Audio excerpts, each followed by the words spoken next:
close your eyes and let the heavy velvet curtain of the present world fall away, leaving you standing in the dim, amber-hued silence of a 14th century evening where the air is thick with the scent of wood smoke and roasting meat, and the only light comes from the tallow candles sputtering in iron sconces on the wall.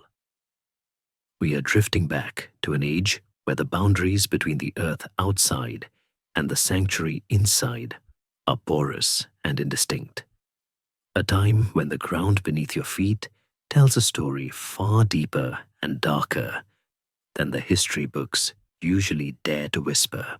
Before you get comfortable, take a moment to like the video and subscribe, but only if you genuinely enjoy what I do here. Let me know your city and local time in the comments so we can see where everyone is listening from.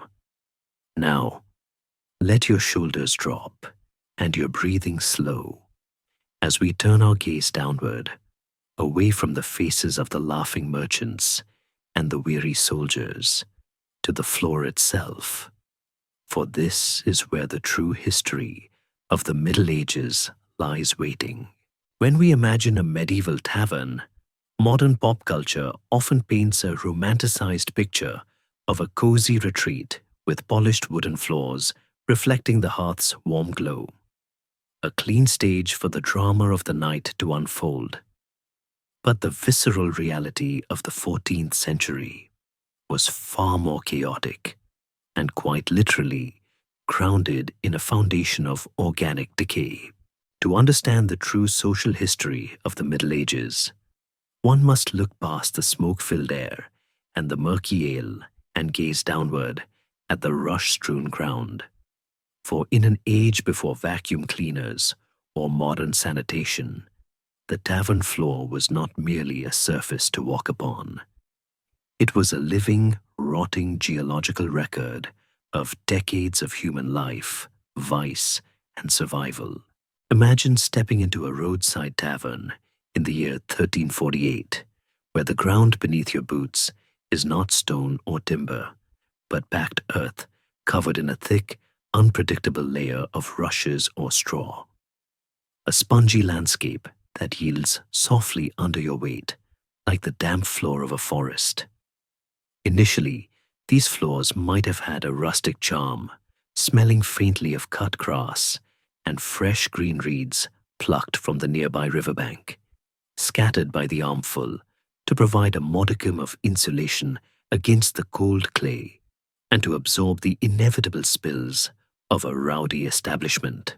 However, this carpet of vegetation is a deceptive facade, a bright green lie laid over a darker truth. As the weeks turn into months and the months drag into years, the tavern floor becomes a complex stratigraphy of waste, a timeline where the oldest stories are buried deepest in the muck, compacted by thousands of shifting feet.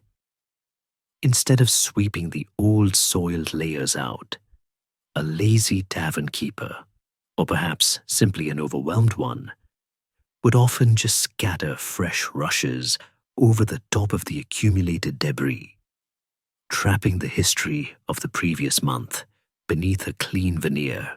This practice creates a literal archaeology of daily existence, a concept that the famous Dutch scholar Erasmus, observing this English custom a century or so later, noted with visible disgust when he wrote that the bottom layers often remained undisturbed for 20 years, harboring what he termed ancient collections of filth.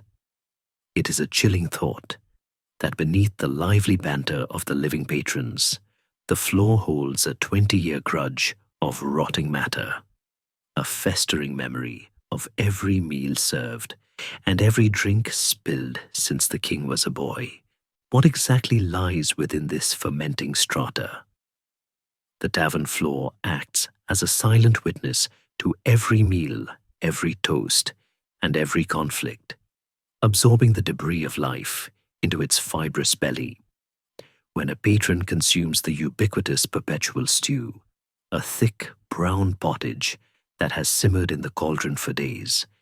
It is inevitable that chunks of gristly meat, gnawed bones, or fragments of boiled turnip will slip from a greasy hand or a rough wooden spoon and find their way into the rushes. There is no 5-second rule here. Once the food touches the rushes, it belongs to the floor. Spilled ale, murky with yeast and floating herbs, acts as the mortar that binds this organic masonry together, soaking into the straw and creating a sticky, damp composite material that hardens in the shadows and squelches in the high-traffic lanes. Archaeologists digging through these tavern middens today find a treasure trove of everyday life suspended in the dirt, peeling back the layers to reveal a slurry of spilled stew, grease, and animal bones. Perhaps the remains of a mutton bone from a Tuesday night, decades ago, still bearing the teeth marks of a hungry traveler. But the floor swallows more than just food. It is a repository for lost fortunes and forgotten tools.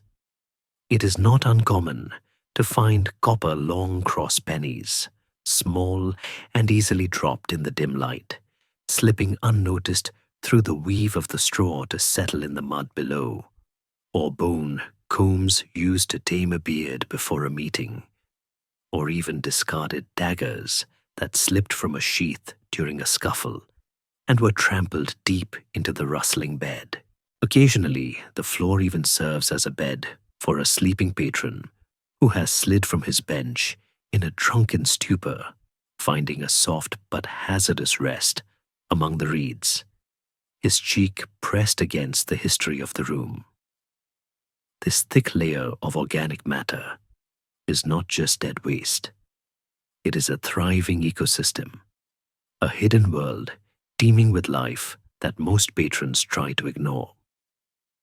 The heat of the central hearth, combined with the moisture of spilled liquids and the insulation of the straw, creates a perfect breeding ground for bacteria and vermin, turning the floor into a warm, humid incubator.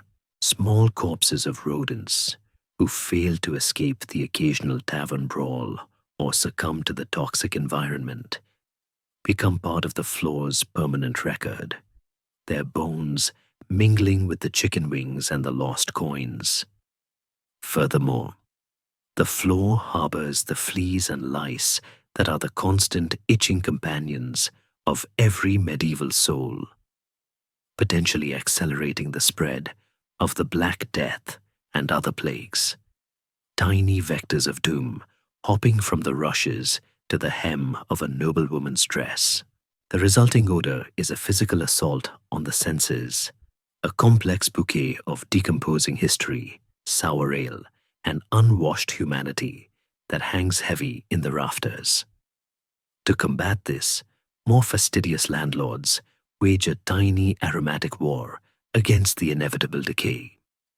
They sprinkle sweet-smelling herbs like lavender, woodruff, and meadowsweet among the straw, creating pockets of fragrance that release faint, ghostly puffs of floral scent when crushed underfoot. It is a desperate attempt to deceive the nose and mask the stench of 20 years of fermentation simmering beneath the tables. A sensory illusion that tries to convince the drinker that he is in a garden rather than a compost heap. The most dramatic additions to this geological record occur during the tavern's frequent outbursts of violence. For when a disagreement over a dice game escalates, stools become clubs and pewter tankers become missiles. In the aftermath, the floor is often a disaster zone of blood, broken porcelain, and upended pottage. A chaotic map of human aggression. The cleaning process is ruthlessly efficient and entirely superficial. The landlord does not scrub the stains. He simply throws fresh rushes over the mess, sealing the violence of the night into the floor's history, burying the blood just as he buried the bones. By the time the morning light pierces the smoky room, The floor is a saturated fermenting swamp, yet it looks pristine to the new day's first customers.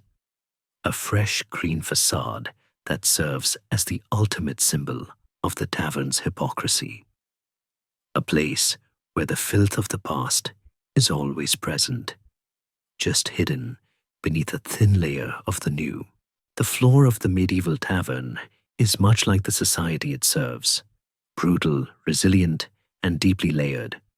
A space where the pretense of civilization is literally thin, and where survival is a daily gamble against the microbes thriving beneath one's feet.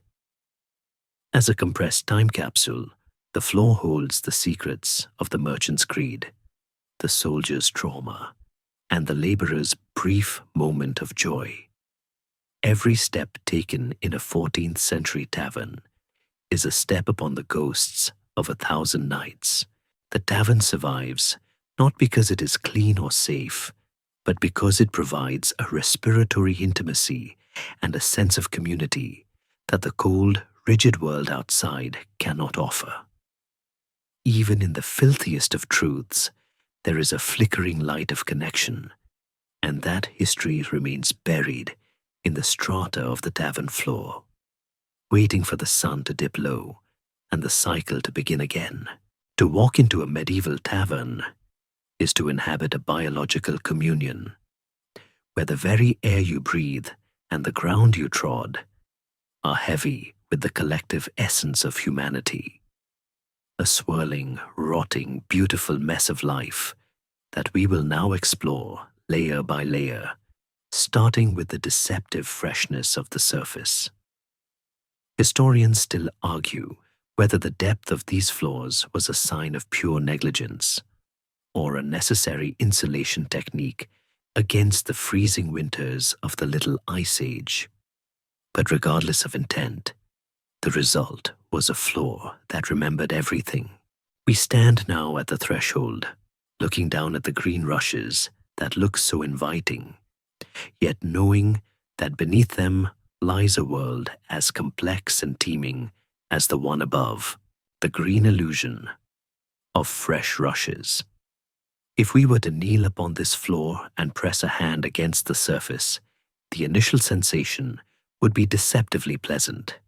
A dry, coarse texture, akin to a tightly woven basket or the bottom of a bird's nest, for the uppermost layer of the tavern floor was the landlord's primary instrument of illusion.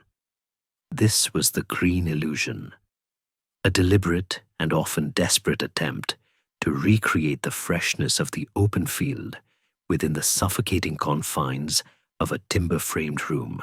Every morning, or perhaps every Saturday, if the innkeeper was particularly thrifty, bundles of vegetation were hauled in from the damp margins of the nearest river or the edges of the local fen.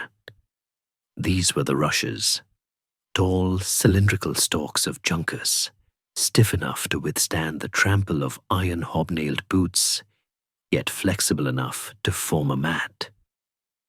When they were first scattered across the dark, packed earth, they possessed a vibrant, living green hue that seemed to catch the limited light from the doorway, brightening the gloom and promising a cleanliness that was purely superficial.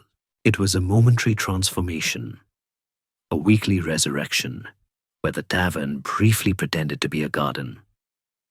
But a simple reed was rarely enough to combat the potent, invisible enemies rising from the lower strata, and so the rushes were often intermingled with a more precious cargo, the strewing herbs. This practice was not merely a cosmetic flourish, but a form of medical defense, a kind of botanical armor worn by the room itself. In the medieval mind, bad smells were not just unpleasant, they were dangerous, the harbingers of miasma or bad air, which was believed to be the invisible vehicle for disease and corruption. To breathe in the stench of decay was to invite sickness into the lungs, and so the tavern keeper became a chemist of sorts, mixing scents to create a barrier of safety.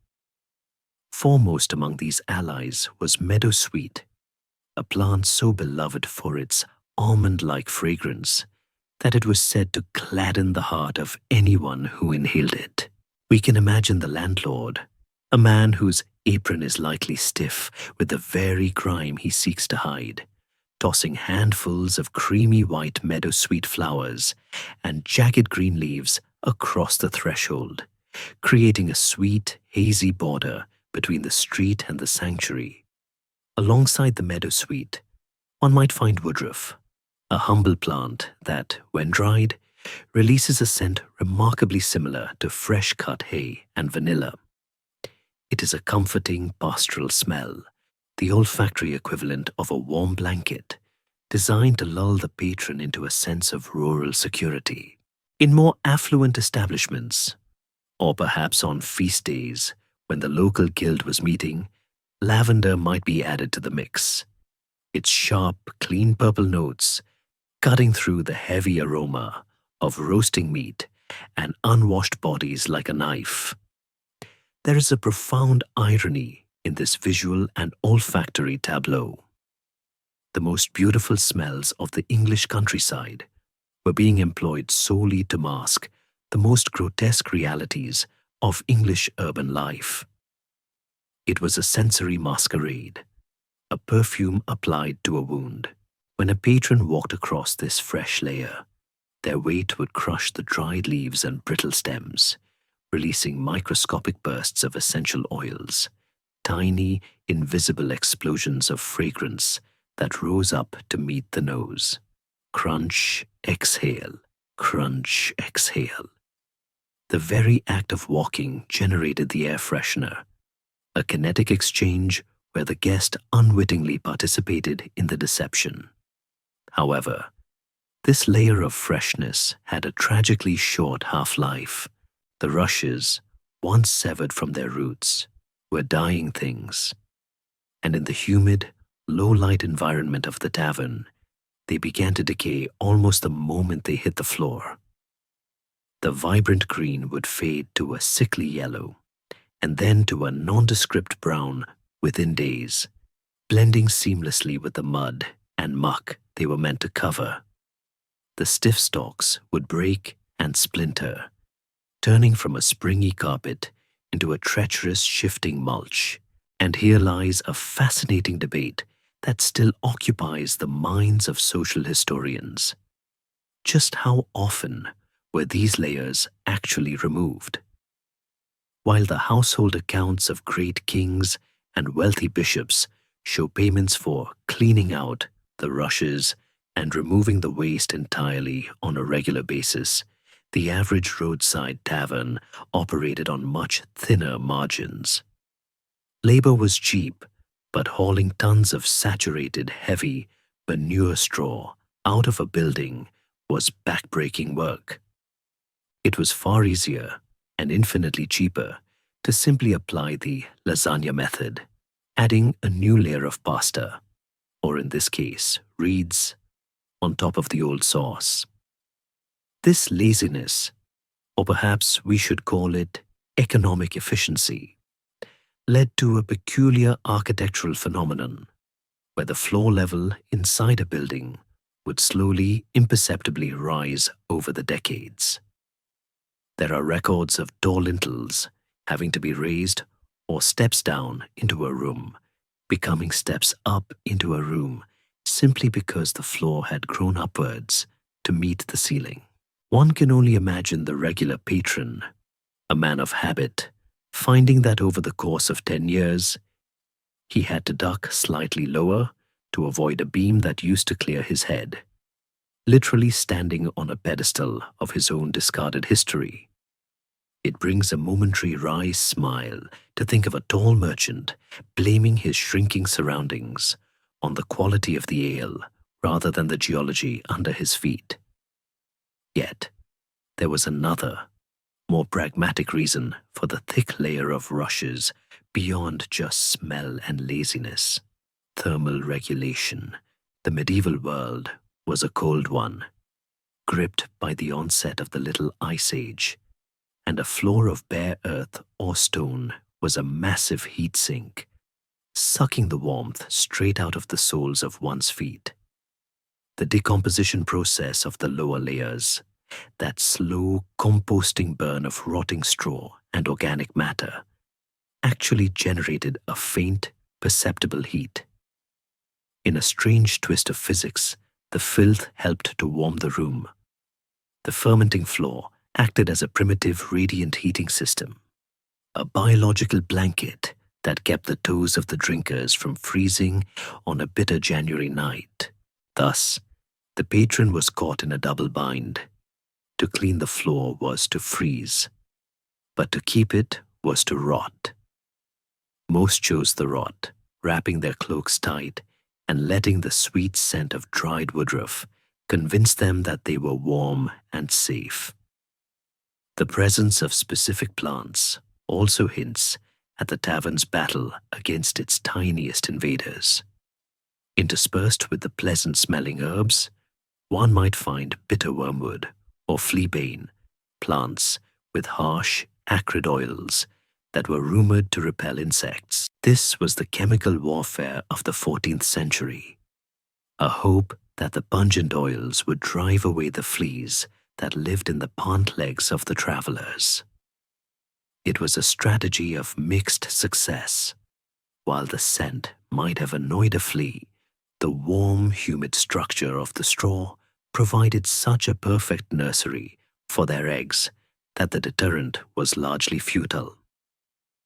The fresh green rushes, so inviting to the human eye, were essentially a luxury condominium for the insect world, complete with a food source and climate control.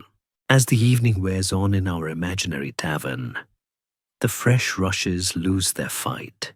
The crisp scent of lavender is slowly overwhelmed by the heavier, denser smells of the room. The green stalks are trampled flat, matted down by wet boots that have just come in from the muddy street. The illusion begins to fracture. A boot heel catches on a clump of straw, tearing the top layer and exposing a glimpse of the black, slick mass beneath, a momentary reminder of what lies just an inch away from the dinner plate. But the patron, deep in his cups and warmed by the fire, ignores it. He kicks the fresh straw back over the hole, repairing the facade with a lazy flick of his ankle. The green illusion is restored, the secret is kept, and the floor waits patiently for the next spill to bind the new layer to the old, a cycle of burial that requires a very specific binding agent to hold it all together: mortar of ale and yeast. If the rushes and straw provided the structural skeleton of this subterranean landscape, acting as the bone and fiber of the tavern floor, then the spilled beverages were undoubtedly the blood, or perhaps more accurately, the mortar that bound the entire chaotic creation together. A floor composed merely of dry reeds and dust would be unstable, shifting underfoot like sand dunes in a gale. But the medieval tavern floor was solid, compacted, and impressively resilient, a feat of accidental engineering made possible by the sheer volume of liquid that was poured, dripped, and splashed onto the ground every single night. To understand the consistency of this floor, we must first understand the drink itself, for the ale of the 14th century was not the crisp, carbonated, filtered gold we know today, but rather a thick, murky substance often described as liquid bread. It was heavy with suspended grain particles, rich in unfermented sugars, and teeming with live yeast cultures that continued to bubble and work long after the brew had been decanted into a leather jack or a pewter mug. When this viscous, nutrient-dense fluid hit the ground, it did not merely evaporate or drain away. It saturated the porous rushes, soaking into the cellular structure of the dried plants and coating the packed earth below in a sticky, resinous glaze. It acted as a powerful adhesive, a natural glue that, as it dried and oxidized, locked the layers of straw and dirt into a singular hardened mass. One might say that the floor was not so much built as it was brewed. The volume of this accidental irrigation was staggering to consider. In an era where water was often viewed with deep suspicion, prone to carrying the invisible seeds of cholera or dysentery, ale was the universal solvent of society, consumed by everyone, from the highest abbot to the lowliest ditch digger, and even by children, albeit in a weaker, small beer form. Historical records suggest that a laborer might consume a gallon of ale a day, simply to maintain the caloric intake necessary for back-breaking work. And in the leisure of the tavern, this consumption naturally increased. With such vast quantities flowing from barrels to jugs to mouths, the law of averages dictated that a significant percentage would never reach a human stomach. The tavern environment was designed for spillage. The tables were often rough-hewn trestles that wobbled on uneven ground. The lighting was dim and flickering, and the vessels were frequently wide-mouthed cups that sloshed with every emphatic gesture of a storyteller's hand. A toast to the king, a slam of a fist on the table to punctuate a point about the wool tax, or a simple clumsy elbow. Each action sent a cascade of amber liquid splashing down into the thirsty rushes. The floor drank more in a night than any single patron, a silent, uncomplaining consumer of the devil's share. As this liquid seeped into the matting, a slow chemical transformation took place. The sugars in the ale, derived from malted barley or wheat, acted as a binder for the dust and soil brought in from the street. It created a substance not unlike a crude form of adobe or cob, a composite material of fiber and earth held together by a hardening liquid. In the high-traffic areas, such as the path from the door to the bar, this mixture was trampled by hundreds of feet into a surface as hard as concrete, polished to a dark, slick sheen by the friction of leather soles. In the corners, however, where the traffic was lighter, the mixture remained softer, a tacky, humid trap that grabbed hold of anything that touched it. It is amusing, in a quiet way, to think of the tavern floor as a giant horizontal flypaper, waiting patiently to capture a dropped coin or a stray button, holding it fast in a grip of dried malt until the next layer of rushes buried it forever. The sound of walking across such a floor would have been distinctive, not the sharp click of heels on stone, but a dull, rhythmic thud, occasionally accompanied by the faint sucking sound of a boot pulling free from a particularly sticky patch of dried dregs. The aroma, too, was defined by this constant marination. While the top layer of herbs fought a valiant battle, the foundational scent of the tavern was the smell of souring beer. It was a yeasty, acidic tang, reminiscent of rising sourdough or a vinegar mother. A smell that signaled fermentation was happening right beneath your chair. This brings us to a fascinating nuance of historical chemistry, involving the transition from cruet to hopped beer.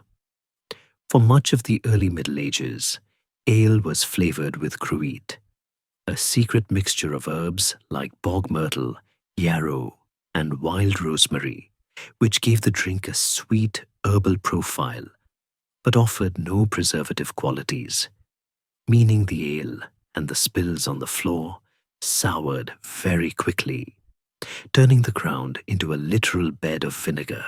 By the late 14th and 15th centuries, however, hops were beginning to make their controversial entry into English brewing, introduced by Flemish immigrants.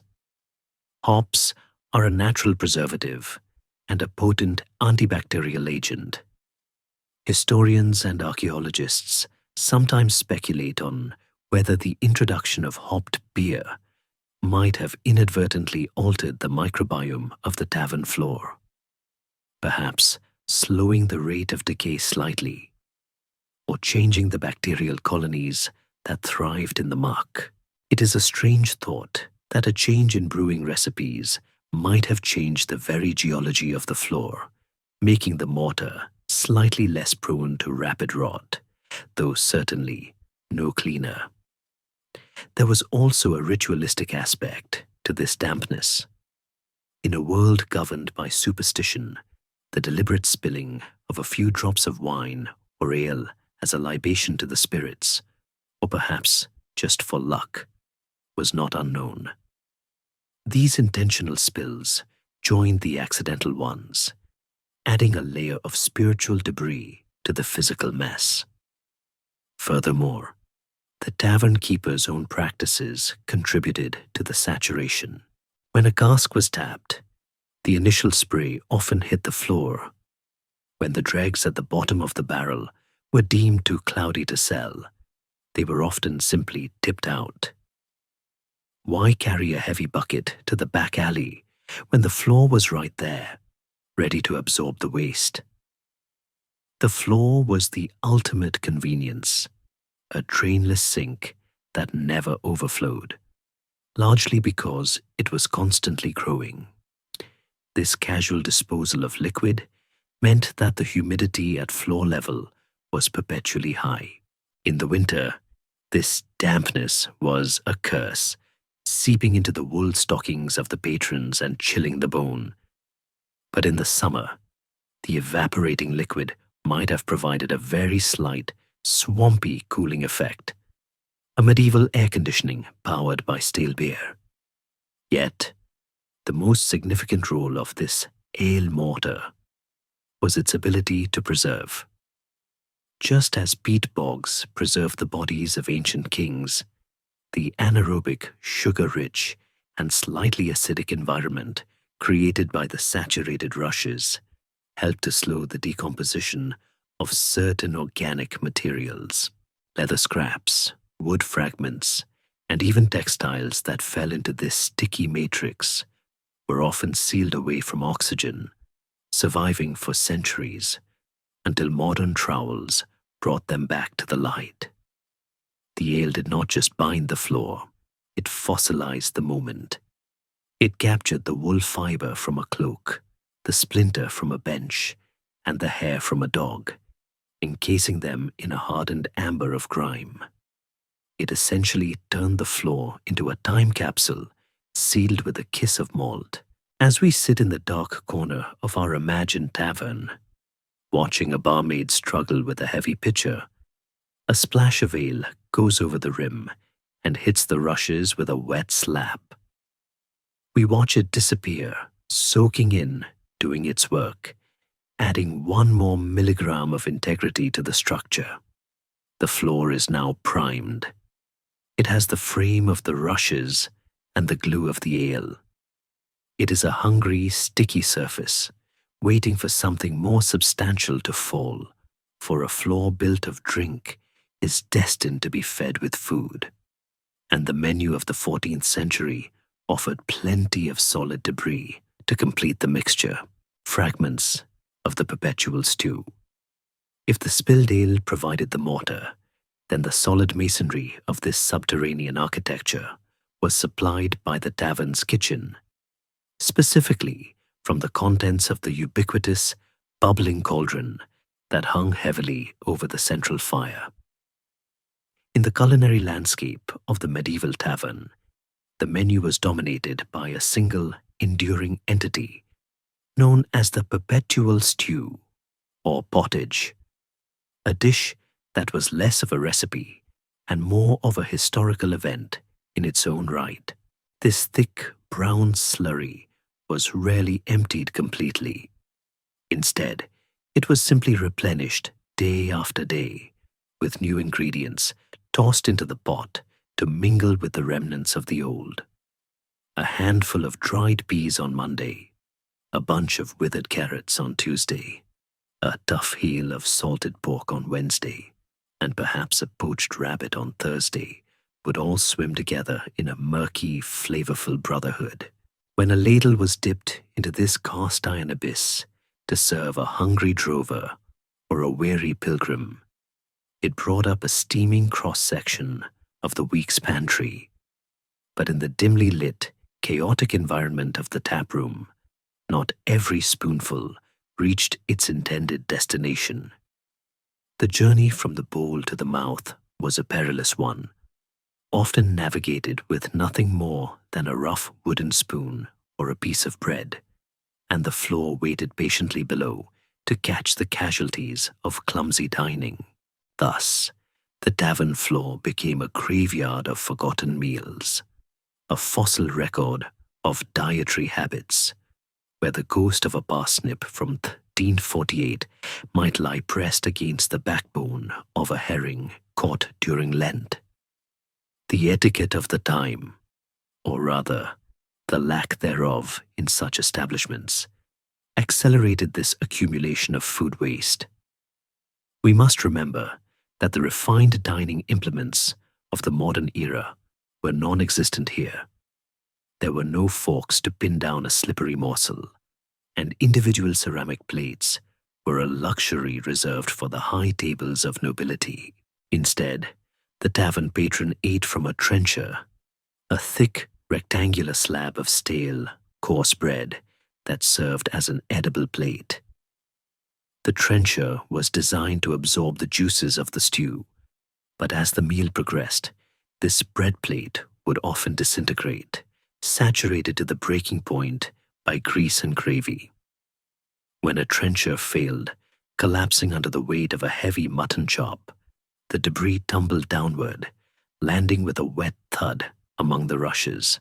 In a noble household, a servant with a voider bucket might have swept these crumbs away, but here, in the hazy camaraderie of the public house, the mess was simply ignored or kicked under the table. The grease from the fatty meats acted as yet another sealing agent, a lipid varnish that waterproofed the rushes and added a distinct, rancid undertone to the room's bouquet, a smell that hung in the air like heavy drapery. Embedded within this greasy matrix were the harder, sharper fragments of the meal, the bones.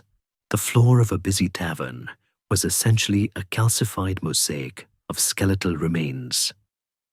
Beef ribs, splintered to extract the marrow, pork knuckles, and thousands of tiny needle-like fish bones were discarded casually over the shoulder or dropped directly at the feet.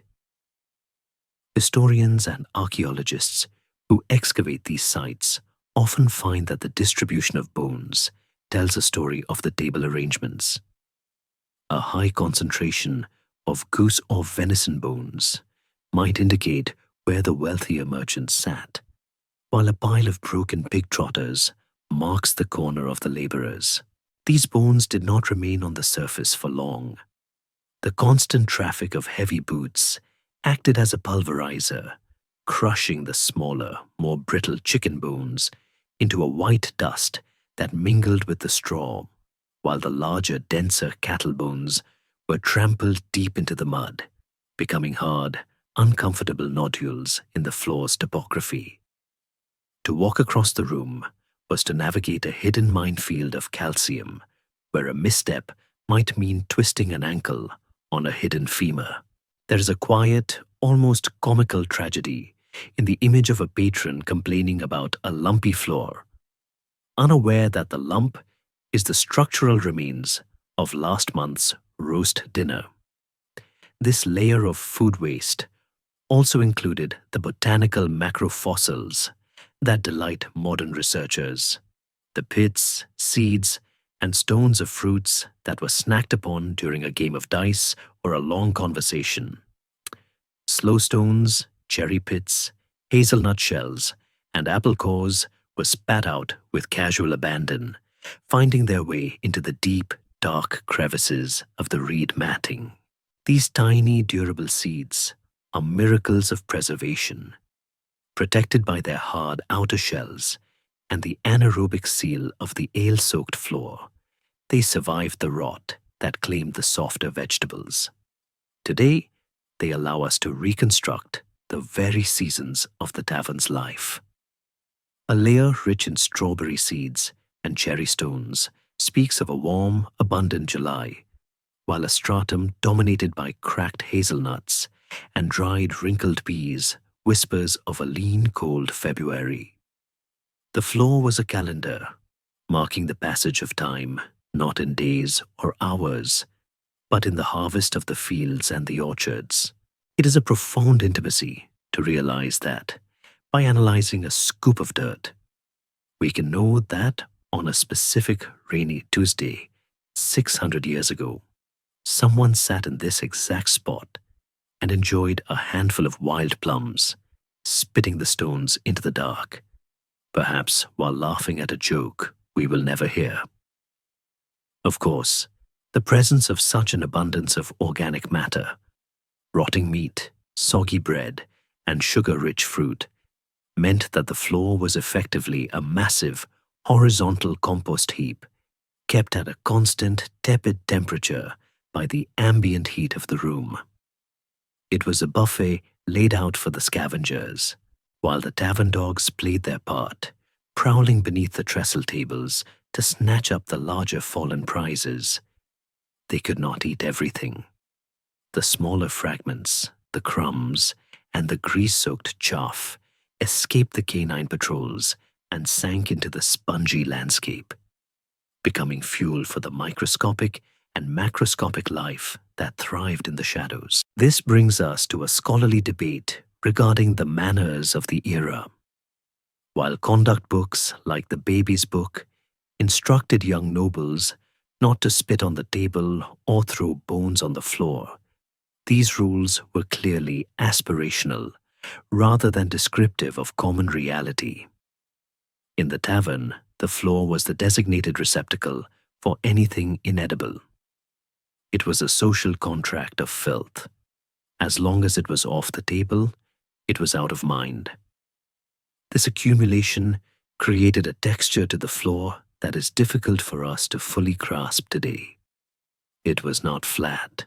It was a textured, undulating surface, varied and unpredictable. A step might land on a soft patch of rotting pea pods, sinking slightly, while the next step might strike the hard, round resistance of a peach pit or the sharp edge of a broken oyster shell. The oyster, in particular, was the fast food of the medieval poor, cheap and abundant, and their shells were incredibly durable, often used as makeshift shims to level wobbly tables before being abandoned to the floor. Walking to the bar was a sensory interaction with the community's diet, a tactile tour of the local agriculture and the butcher's block.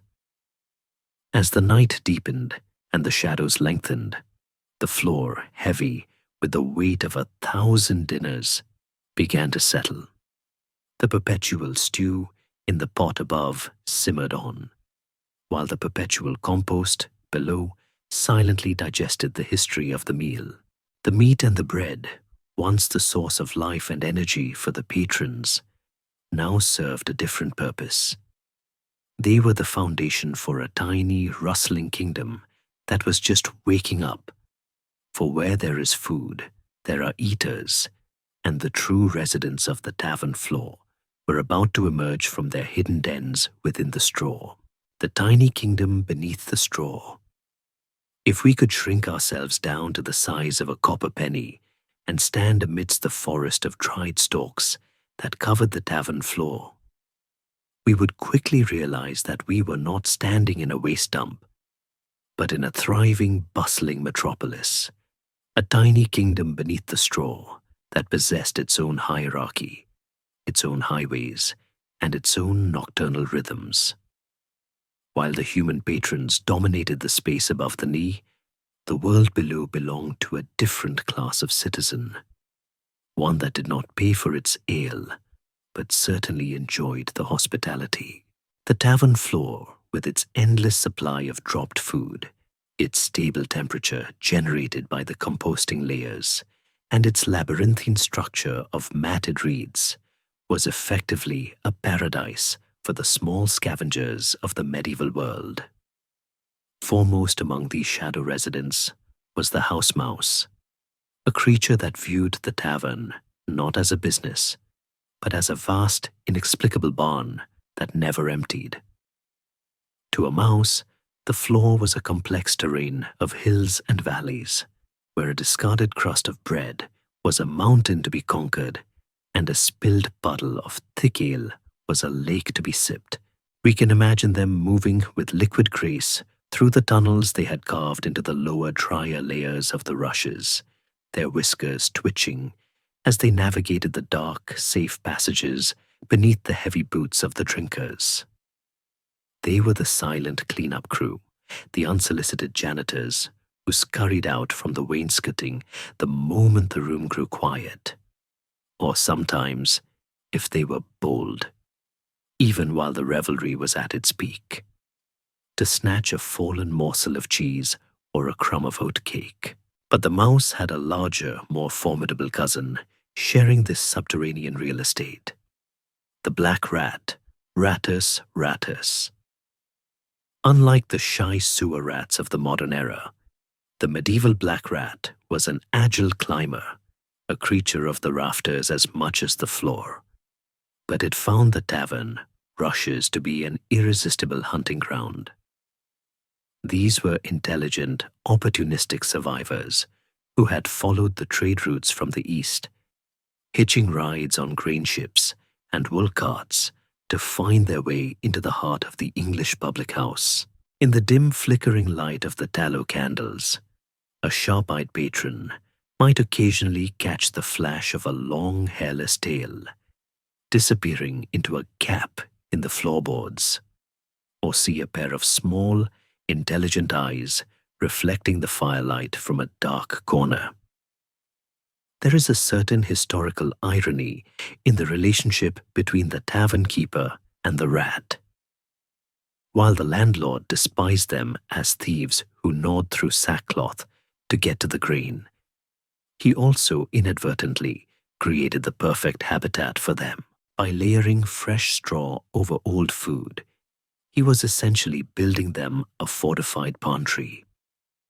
Historians and zoologists note that the architecture of the medieval floor, the raised nature of the accumulating debris, meant that rats could live inside the floor itself, nesting in the warm, decomposing pockets of the lower strata, protected from the cold and the predators, literally sleeping beneath the feet of the very people who sought to exterminate them.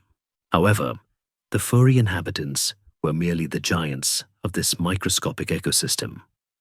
The true population explosion occurred on a much smaller scale. The warm, humid, and organic environment of the tavern floor was a world-class incubator for the insect kingdom. Fleas, lice, and beetles thrived in the millions within the weave of the rushes. The human flea, Pulex irritans, along with its more dangerous cousin, the rat flea, found the tavern to be a grand central station of potential hosts.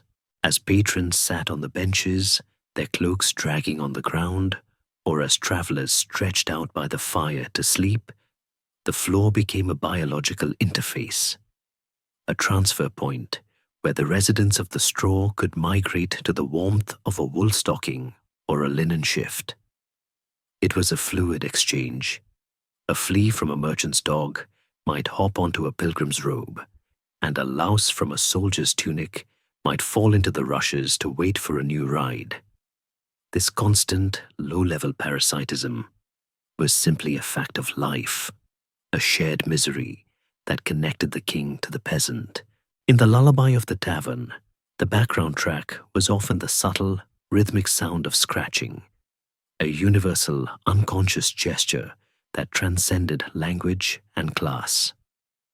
We must speak gently here of the darker implication of this tiny kingdom, for it was in these very rushes, amidst the cozy warmth and the smell of spilled beer, that the great tragedies of history often began their silent march. The flea, carrying the bacteria of the plague, did not know it was an agent of doom. It was simply seeking warmth. When the rat populations in the floor succumbed to the disease, their fleas were forced to leap to the nearest warm body, often a human ankle resting near the hearth. Yet, to the medieval mind, the connection was not understood. The filth was seen as visually repulsive, but the microscopic mechanism of death was invisible. They blamed the miasma, the bad air, unaware that the danger was hopping through the green illusion at their feet. This ignorance adds a layer of poignant vulnerability to the scene. We see them laughing and drinking, feet buried in the straw, completely unaware of the biological drama unfolding inches below their souls. To combat this rising tide of life, the tavern often employed a biological weapon of its own, the tavern cat.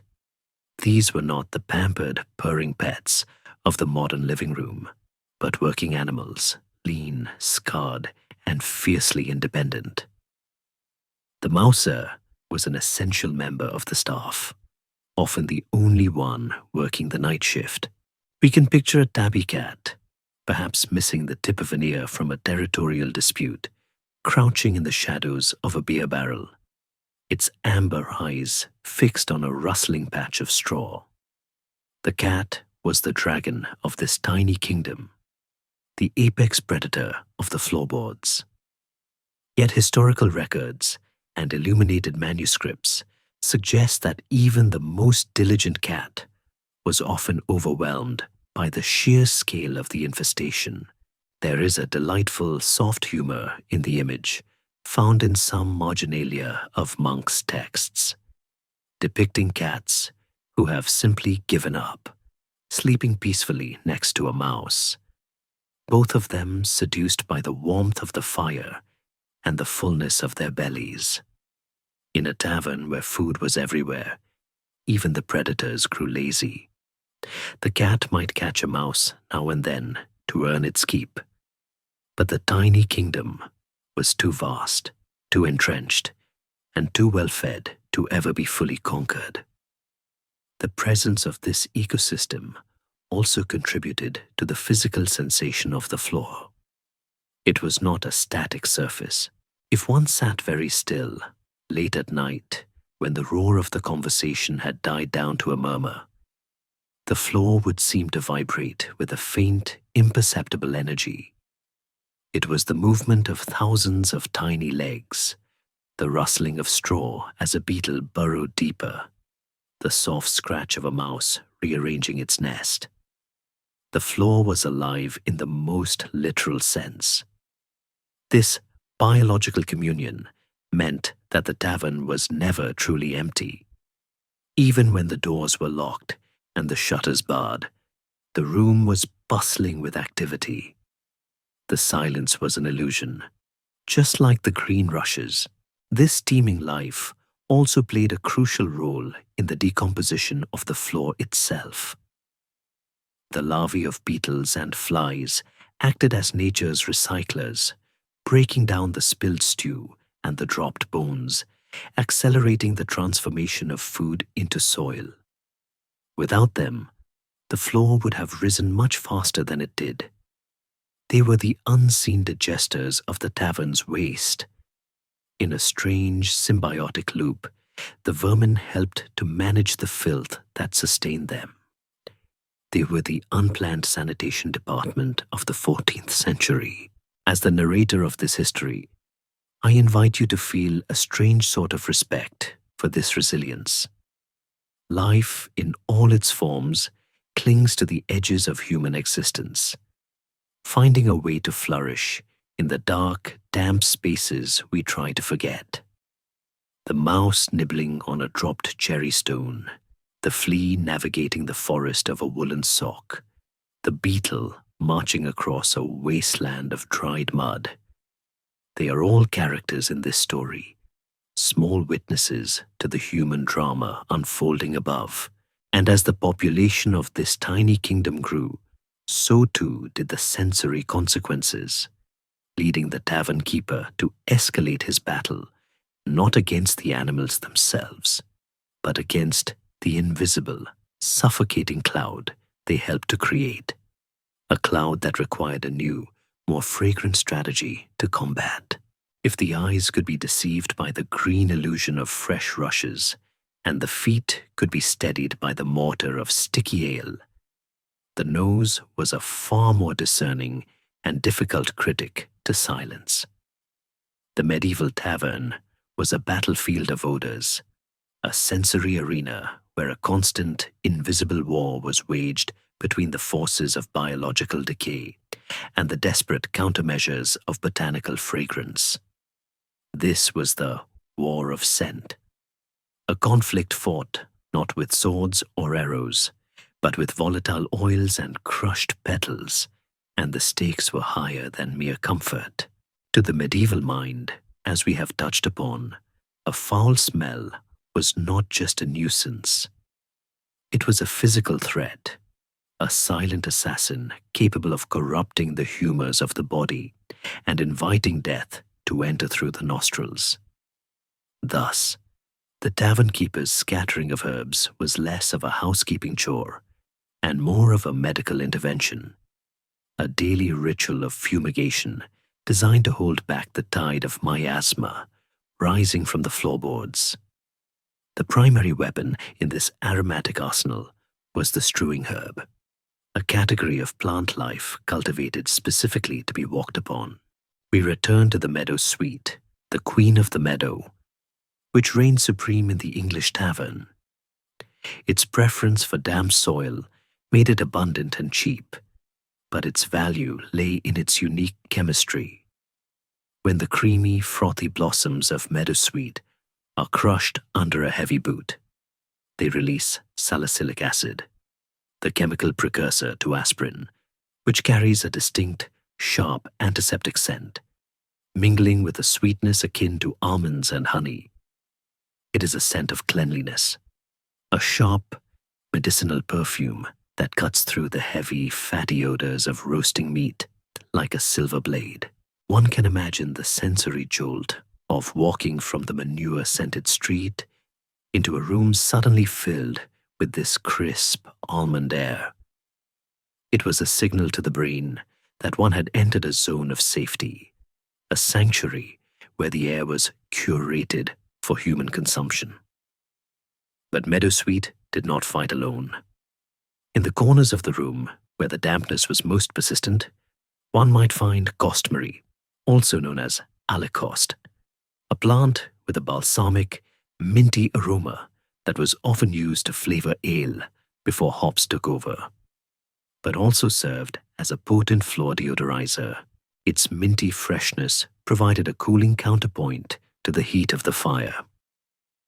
Then there was the beloved germander speedwell, a plant with bright blue flowers that was thought to be particularly effective against pestilential air. And let us not forget the heavy artillery, lavender. While expensive and often reserved for the linen chests of the wealthy, a successful tavern keeper might sprinkle dried lavender buds near the high table or the hearth. Lavender, derived from the Latin lavar, to wash, was the scent of purity itself. Its camphor-like punch was capable of numbing the nose to almost anything else, acting as an olfactory anesthetic that allowed the patron to forget the reeking dog sleeping at his feet or the unwashed traveler sitting at his elbow. There is a gentle humor in visualizing a burly, bearded mercenary, sword at his hip, sitting in a cloud of lavender that would befit a grandmother's sachet, blissfully unaware of the contrast. This war was also fought with fire. When the stench of the floor became overwhelming, perhaps after a week of heavy rain, when the damp rot accelerated, the landlord would turn to suffumigation. He would toss branches of juniper, rosemary, or bay onto the open fire. These resinous woods did not just burn, they exploded with fragrance, sending thick, white plumes of scented smoke rolling across the ceiling and settling down into the room. This smoke was the heavy cavalry, a dense fog of pine and citrus that physically displaced the bad air. It coated the throat and the clothes of everyone present, so that, when a man left the tavern, he carried the scent of the hearth with him, a smoky badge of his evening's location. This practice of smoking out the room was rooted in the belief that smoke could scour the air clean, scrubbing the invisible demons of disease from the atmosphere. It created a twilight atmosphere, a blue haze world where figures moved as silhouettes, and the air tasted of burnt pine needles and ancient magic. However, historians and neurologists today engage in a fascinating debate about the efficacy of this war. Was it truly effective, or was it simply a matter of olfactory fatigue? The human nose is a remarkably adaptive organ.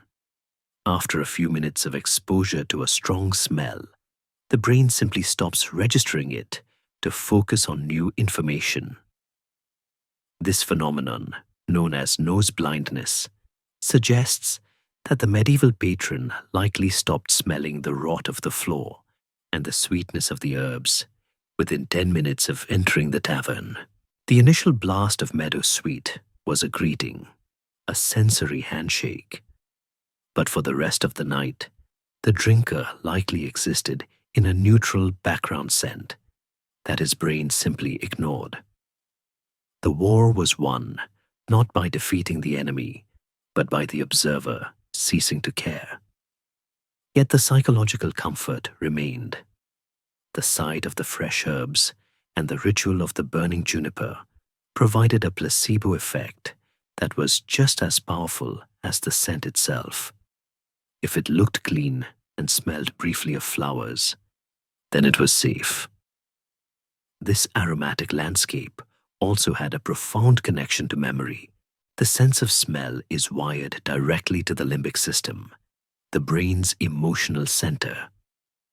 For a traveler far from home, the scent of dried woodruff on the tavern floor might trigger a sudden, piercing memory of his childhood barn, or the smell of roasting apples might evoke a kitchen he hasn't seen in years. The tavern floor, in its strange mix of rot and perfume, became a library of sensory triggers. It is a poetic thought that a man might weep into his ale, not because of the alcohol, but because a crushed sprig of thyme under his boot brought back the ghost of a lost summer. The floor was an emotional instrument, played by the feet of the guests. There was also a class distinction to be found in the nose. The aromatic hierarchy of the tavern floor mirrored the social standing of the establishment.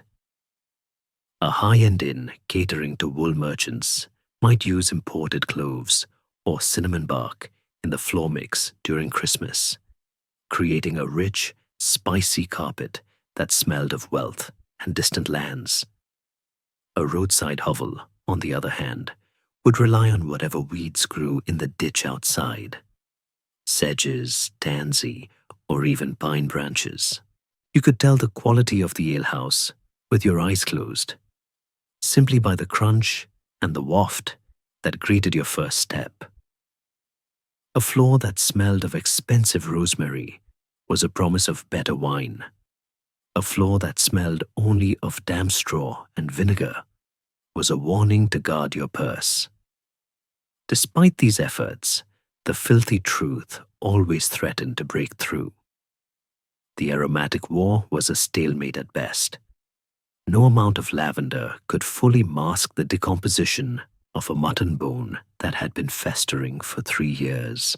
There were moments, perhaps when a chair was dragged heavily across the floor, tearing the herbal seal, when the ancient collection of filth released a sudden, defiant belch of decay, a reminder of the reality beneath the illusion.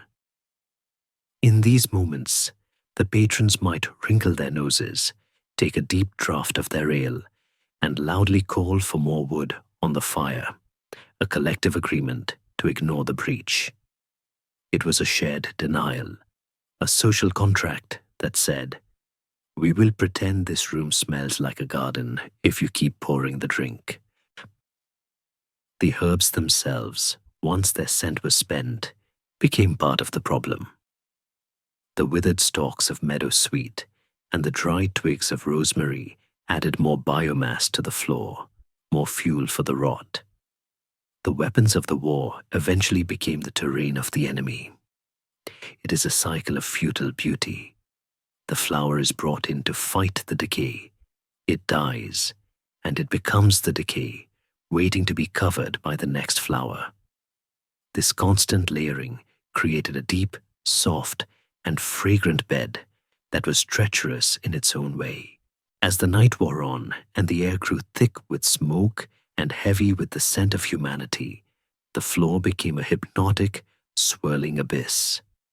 It was in this hazy, scent-addled state, where the mind was lulled by the warmth and the nose was confused by the battle of odors, that the patrons became careless.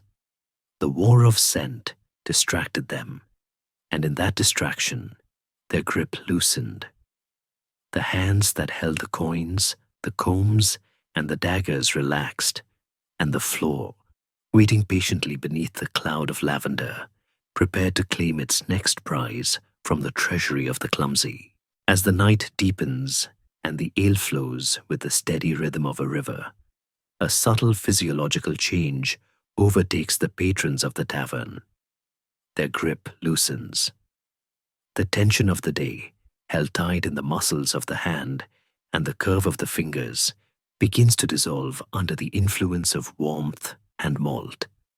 And it is in this moment of relaxation that the floor claims its tithe. We enter now into the lost treasury of the careless, a hidden dimension of the tavern floor that functioned as an accidental bank, a repository of wealth and personal effects that were deposited by gravity and secured by mud. The tavern floor was an unforgiving receiver. Unlike a stone pavement where a dropped coin rings out with a clear, chiming announcement of its location, or a wooden board where an object might bounce and settle in plain sight, the rush-strewn earth was a silent vacuum. A coin dropped here did not ring. It whispered. It landed with a soft, muffled thud, barely audible above the roar of conversation, and was immediately swallowed by the spongy landscape. The heavy leaden penny or the small silver farthing would slip edgewise between the stalks of the reeds, sliding down through the gaps in the weave like a letter into a mailbox, coming to rest deep in the anaerobic muck, inches below the frantic search of its owner's fingers. Consider the sheer volume of coinage that vanished in this manner. The currency of the 14th century was small, thin, and easily misplaced. The silver penny, often bearing the face of an Edward or a Henry, was a tiny disc of value, roughly the size of a fingernail. To a laborer, a single penny might represent a significant portion of a day's wages, enough to buy a gallon of ale or a loaf of bread, making its loss a genuine localized tragedy. Yet, search as they might, dropping to their hands and knees to sweep through the filth, the frantic patrons were often fighting a losing battle against the physics of the floor. The green illusion worked against them. The fresh straw scattered on top camouflaged the entry point, and the sticky mortar of ale and grease grabbed the coin and held it fast. It is a source of quiet amusement to imagine the scene.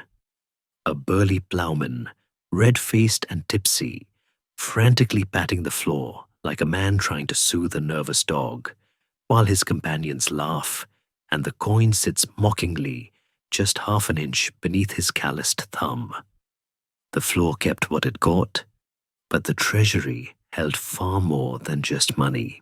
Excavations of medieval tavern sites have yielded a heartbreakingly intimate catalogue of personal grooming tools, most notably the bone comb.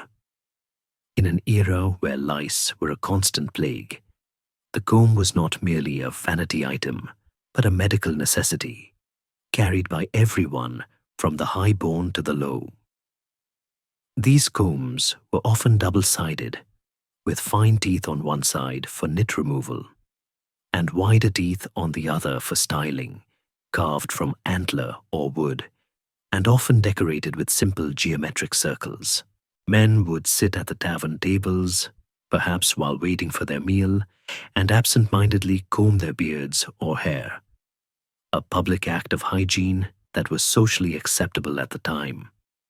A sudden jostle, a distraction, or a slip of a greasy hand, and the comb would tumble. Once it hit the floor, its color, often a dull ivory or brown, blended perfectly with the straw and the bones of the meal.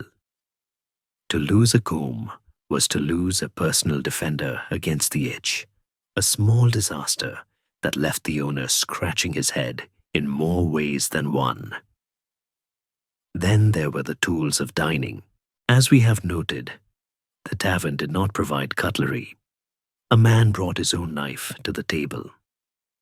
This eating knife was a personal possession, often kept in a sheath at the belt, used for everything from cutting meat to whittling wood. It was an extension of the hand. Yet, how many of these knives have been found corroding in the archaeological layers of old inns? The handle might be made of wood, bone, or horn, sometimes carved in the shape of a monk or a woman. But once it slipped from a lap or rolled off a trestle table, it was prone to the vertical migration of heavy objects. The constant trampling of feet would push a knife downwards, driving it deeper into the soft earth until it was completely submerged. There is a specific type of dagger, often called a bollock dagger, due to the distinctive shape of its guard, that appears with surprising frequency in these contexts. It paints a vivid picture of a rowdy evening where a weapon was drawn, perhaps in jest or anger, dropped in the scuffle, and then trampled into oblivion before the owner could reclaim it. The floor effectively disarmed the drunkards, swallowing their blades to ensure a safer, if unarmed, morning. Perhaps the most poignant items in this lost treasury are the pilgrim badges. The medieval world was a mobile one, crisscrossed by pilgrims traveling to holy shrines like Canterbury, Walsingham, or Santiago de Compostela. These travelers would purchase cheap, mass-produced pewter badges, little intricate pins depicting saints, reliquaries, or holy symbols, to wear on their hats or cloaks as souvenirs of their spiritual journey. The tavern was the primary way station for these pilgrims, a place where the sacred journey paused for earthly refreshment. In the hustle of uncloaking or the jostle of the bench, the flimsy pin clasps would often break, and the badge would flutter to the floor. Archaeologists, finding a pewter badge of St. Thomas Becket buried amidst chicken bones and ale pots, are presented with a striking juxtaposition, a symbol of the divine resting in the absolute filth of the profane. It raises a scholarly debate that whispers through the academic journals. Were some of these items lost, or were they intentionally deposited? Some historians argue that the sheer number of badges found in watery contexts and floor deposits suggests a ritual offering, a tithe to the spirit of the place, or a superstitious payment for safe passage. Was the pilgrim clumsy, or was he leaving a tiny pewter prayer in the mud of the tavern floor? The silence of the history leaves us to wonder. Dress accessories also joined the subterranean collection. In the 14th century, clothing was held together not by zippers or Velcro, but by hundreds of pins, laces, and aglets, the metal tips at the end of laces. The tavern floor is often studded with these tiny copper alloy lace tags, like sprinkles on a very dirty cake. A patron might have loosened his doublet after a heavy meal, untying the laces to breathe easier, only to have the metal aglet snap off and fall. Buckles, too, from shoes and belts are common finds, their leather straps long since rotted away, leaving only the metal frame to tell the story of a wardrobe malfunction 6 centuries ago. We can trace the fashion trends of the Middle Ages simply by looking at the changing styles of buckles found in the floor strata, from the simple circles of the 1300s to the ornate, spectacle-shaped double buckles of the 1400s. The floor was a fashion critic that preserved the evidence of what people wore when they were most at ease. One might wonder, did the landlords not search for these treasures?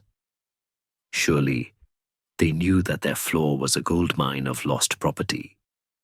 Indeed, there is evidence to suggest that raking the rushes was a task performed by the poor or the tavern staff. But the efficacy was limited by the very nature of the floor. To find a dark penny in a dark room filled with dark straw required light, and candles were expensive. Furthermore, the lazy tavern keeper model suggests that the effort of sifting through years of compacted crime was simply not worth the reward. The floor was dense, sticky, and foul. To dig into it was to disturb the sleeping dogs of stench that were best left lying. So the treasury remained locked. The landlord walked over a fortune in small change every day, a literal pavement of gold hidden inside a pavement of manure.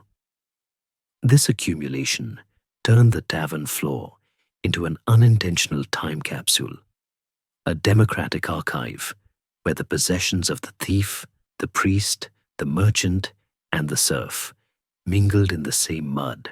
A gold ring with a sapphire, perhaps slipped from the finger of a wealthy wool merchant in a moment of illicit passion, might lie next to a crude lead dye used by a cheat.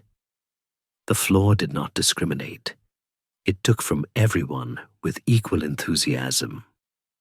As the centuries passed and the wood of the tavern rotted and the roof fell in, these small durable items remained safe in their anaerobic envelope, waiting for the brush of a modern archaeologist to bring them back into the light. When we see these items in a museum case today, a green corroded penny, a smooth bone comb, a bent pewter saint, we are looking at the tax paid by the careless ancestors who sat where we might sit, drank as we might drink, and lost the things they needed most, never knowing that their loss would become our history. The floor held them safe, a soft, muddy pocket that never had a hole, saving them for a future that would finally appreciate the story they had to tell. A soft bed for the inebriated. The tavern floor was many things: a garbage dump, a dining table for vermin, a treasury of lost coins. But as the hour grew late and the candles burned down to sputtering nubs of tallow, it assumed its most compassionate, if perilous, function. It became a bed. In the 14th century, the concept of accommodation in a roadside tavern was fluid at best. While wealthier travelers might pay for a shared bed in an upstairs chamber, often sleeping 3 or 4 to a mattress with complete strangers, the vast majority of the clientele found their rest exactly where they had spent their evening. The transition from drinker to sleeper was often a gradual slide, a surrender to gravity, aided by the heavy, sedative effects of the ale. As eyelids grew heavy and the wooden benches became impossibly hard, the spongy landscape of the rushes began to look less like a filthy floor and more like an inviting mattress. It was soft. It was warm from the decomposition below. And most importantly, it was right there. And so the tavern floor became a dormitory for the drunk, the weary, and the destitute, a communal nest where the snores of the sleepers mingled with the scratching of the rats. To sleep on the tavern floor was to enter a zone of extreme vulnerability. The sleeper was literally immersing themselves in the geological record we have described, laying their head down on a pillow of compacted straw, bones, and ancient spills. There is a visceral intimacy to this image, a man's cheek pressed against the very rushes that earlier absorbed the dregs of a stranger's cup. Yet, for the medieval laborer or soldier whose daily life was defined by physical hardship, this was not necessarily a degradation. It was a comfort. The rushes, especially if a fresh layer had been scattered that evening, provided a crucial layer of insulation against the cold earth. In the winter, when the drafts whistled through the wattle and daub walls, the floor was often the warmest place in the room, particularly near the central hearth where the embers still glowed. The bodies of the sleepers, packed together like sardines in a tin, shared their warmth in a biological communion that was as practical as it was cozy. It was a puppy pile of humanity, a tangle of limbs and cloaks, where personal space was a luxury no one could afford. However, this slumber was not without its dangers. The hidden ecosystem did not pause out of respect for the sleeping. The rats and mice we observed earlier viewed the recumbent humans not as masters, but as terrain, large, warm, breathing hills to be climbed over in search of crumbs. It was a common, if unsettling, occurrence for a sleeper to wake with a start, feeling the tiny, sharp claws of a rodent skittering across their chest, or, in worse cases, nibbling at the grease-stained cuff of a tunic. The sleeper became part of the food chain, a passive participant in the nocturnal economy of the floor. Furthermore, the risk of theft was omnipresent. A man asleep on the floor was a man whose purse was exposed. The cut purses of the era, thieves who used small knives to slice the strings of money pouches, found the sleeping floor to be a harvest field.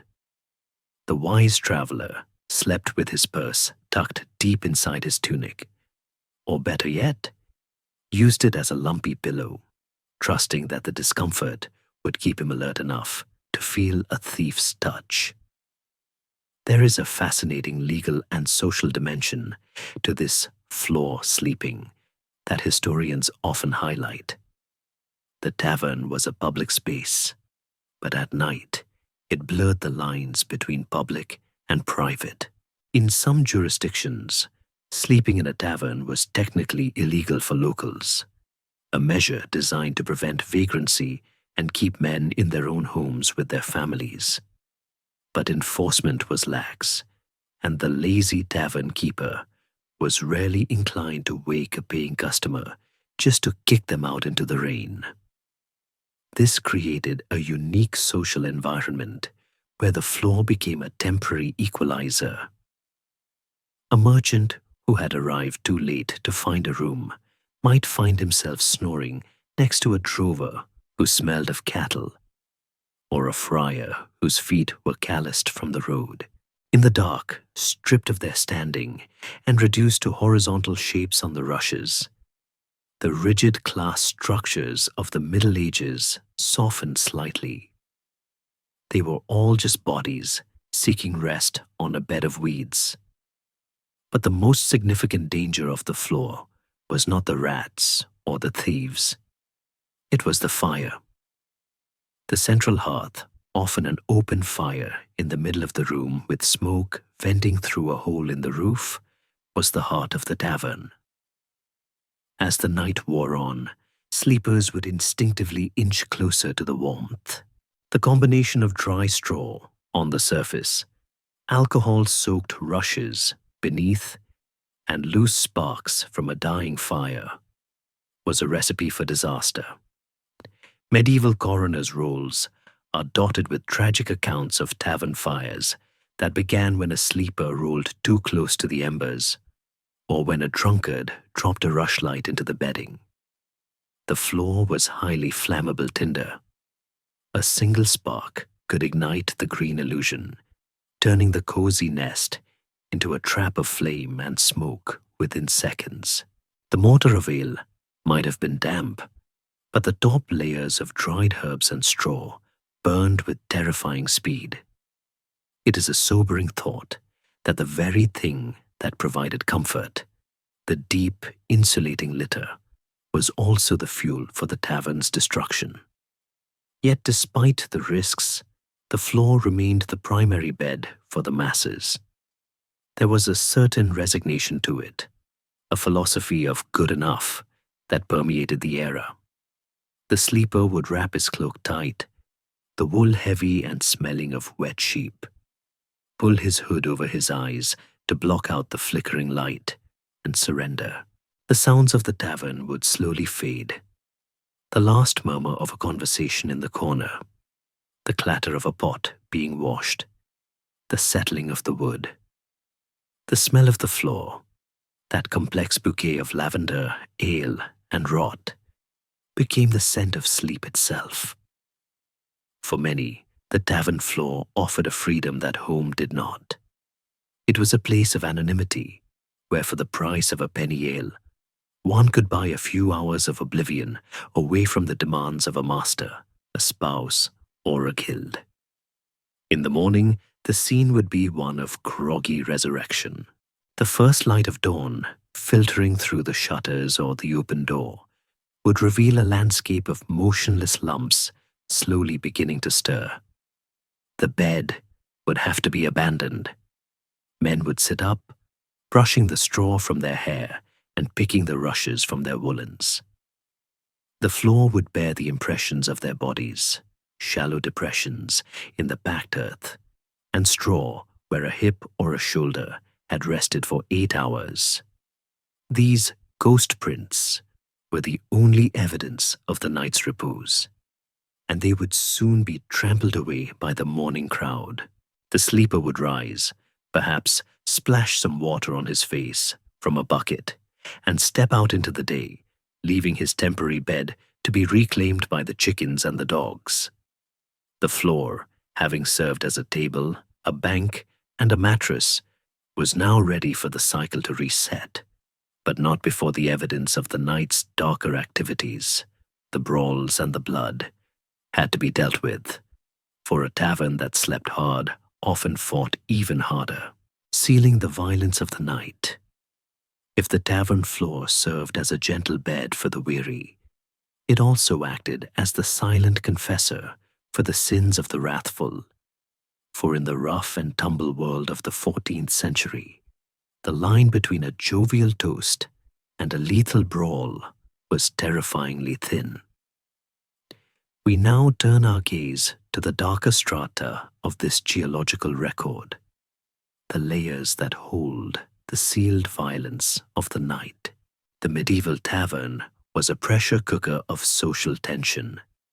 It was the one place where the rigid hierarchies of the day dissolved into a murky soup of alcohol, gambling, and armed men. When a disagreement over a game of tables, a precursor to backgammon, went sour, or when a perceived slight against a man's honor was whispered a little too loudly, the reaction was rarely a polite request for an apology. It was explosive, physical, and immediate. And when the dust settled, the floor was the canvas upon which the brutality was painted. In the aftermath of such a skirmish, the rushes were often splattered with the visceral evidence of the conflict. a spray of crimson blood from a broken nose, the jagged shards of a smashed, greenish stoneware jug, or the splintered leg of a milking stool that had been repurposed as a cudgel. What is fascinating, and perhaps disturbing to the modern sensibility, is the method employed to deal with this carnage. There was no bleach, no mop, and certainly no crime scene tape to cordon off the area. The tavern keeper, often a man hardened by years of witnessing such outbursts, practiced a form of sanitation by concealment. He did not scrub the bloodstains from the packed earth. He simply buried them. This was the green bandage technique. The landlord would fetch a fresh armful of straw or reeds from the back room and cast it generously over the offending mess, effectively sweeping the violence under the rug, or rather, making the rug part of the cover-up. The red stain was instantly replaced by a pristine, innocent patch of yellow-green. The broken pottery, if the pieces were too small to be worth salvaging, was kicked into the shadows or trampled down to become part of the aggregate. In a matter of minutes, the scene of a near murder was transformed back into a welcoming drinking spot. It was a ritual of denial, a physical resetting of the stage that allowed the play to continue without the audience having to look at the gory props of the previous act. This practice created specific disaster horizons within the floor's stratigraphy. Archaeologists who dissect these layers today can sometimes identify a specific tumultuous event simply by the density of the debris. A thin layer of clean straw sitting directly on top of a concentrated scatter of ceramic shards and organic staining tells the story of a bad Saturday night in 1350. It is a frozen moment of chaos. Buried within these horizons, one often finds the lost teeth of the combatants, tiny enamel pearls that were knocked loose and spat out into the muck, only to be sealed away by the landlord's restorative hay. These teeth are poignant reminders of the fragility of the human body against the hardness of the medieval world.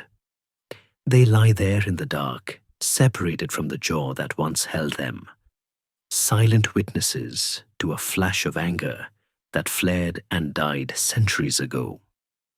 It is a grim yet strangely peaceful thought. The floor absorbed the pain, hid the evidence, and offered a soft surface for the combatants to eventually pass out upon, united in the same debris. The weapons of these brawls also became part of the floor's inventory. In the heat of the moment, a man might grab anything at hand, a heavy pewter tankard, a candlestick, or the eating knife we mentioned earlier. While knives were often retrieved, being too valuable to lose, the humbler items were frequently sacrificed. A shattered ceramic cup was sharp and dangerous. Rather than picking up every shard with his fingers and risking a cut, the landlord would use his foot to grind the pieces into the mud, effectively neutralizing the threat by burying it. This created a layer of ceramic gravel in the high-traffic areas, a hidden mosaic of sharp edges that were safe only because they were submerged in the ale mortar. Historians analyzing medieval coroners' rolls, the legal documents that recorded sudden or unnatural deaths, find endless variations of death by tavern furniture.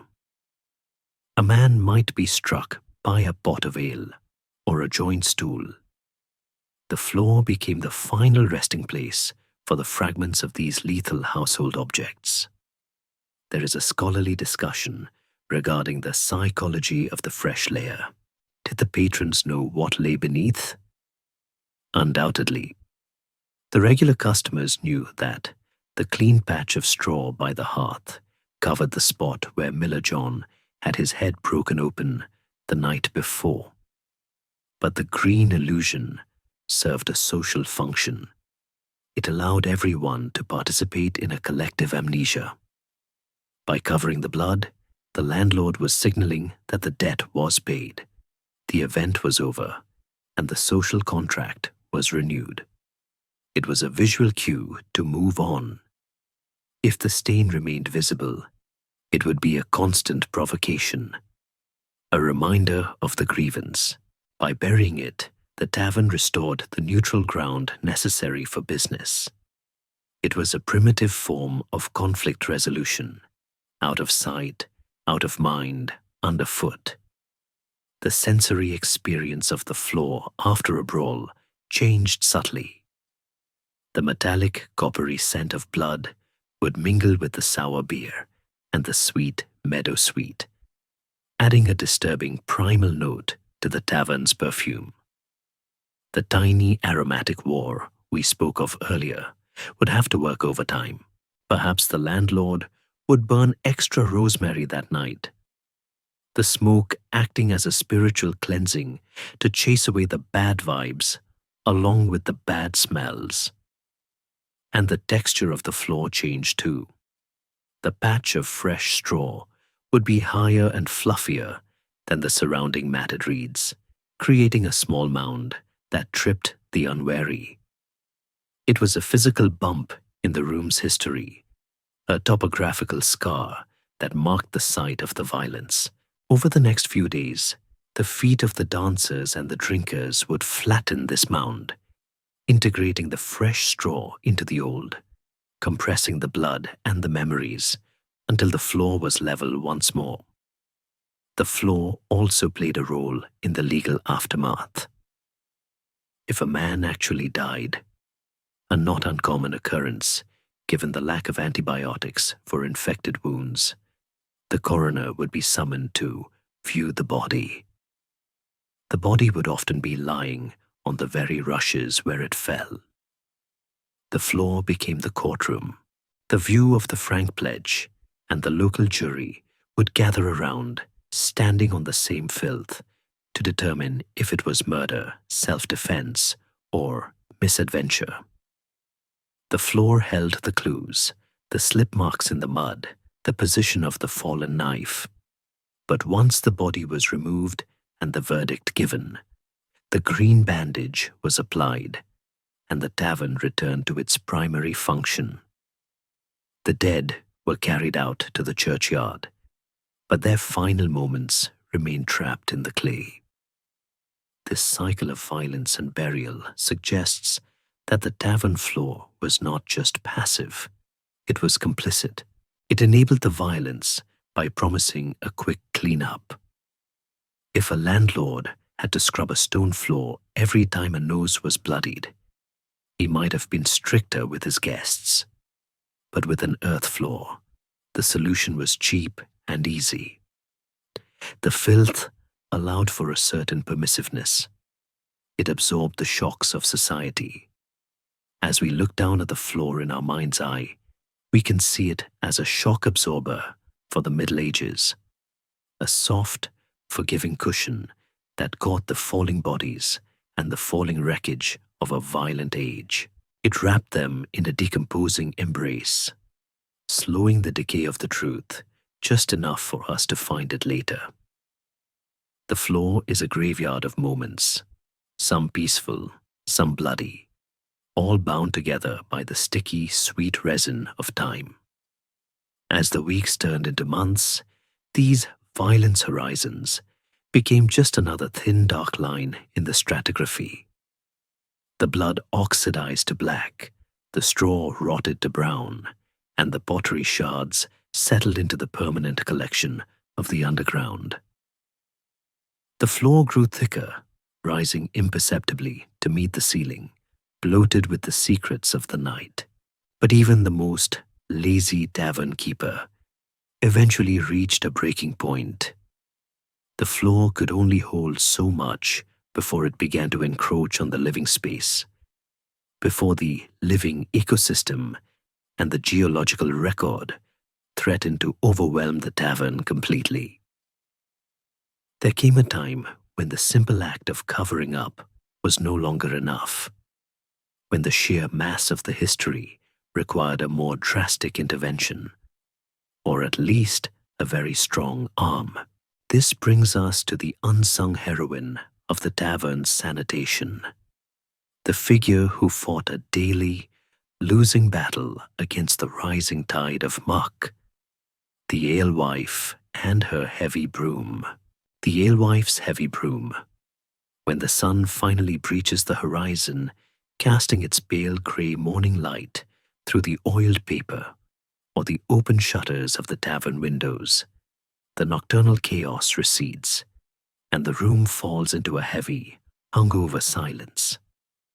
It is in this fragile quietude, before the first customer stumbles in, demanding a morning draught to cure his headache, that the battle for the floor is briefly joined.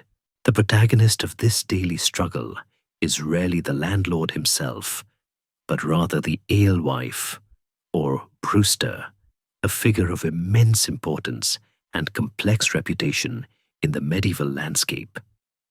Armed not with a sword, but with a besom, a bundle of stiff birch twigs bound tightly to a hazel shaft with strips of willow, she confronts the aftermath of the night. Her task is Sisyphean. She must attempt to impose order on a surface that is, by its very definition, composed of disorder. The sound of her work is the rhythmic heartbeat of the early morning.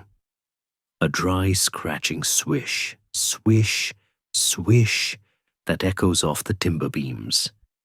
A sound that signifies the turning of the page from the violence of yesterday to the business of today.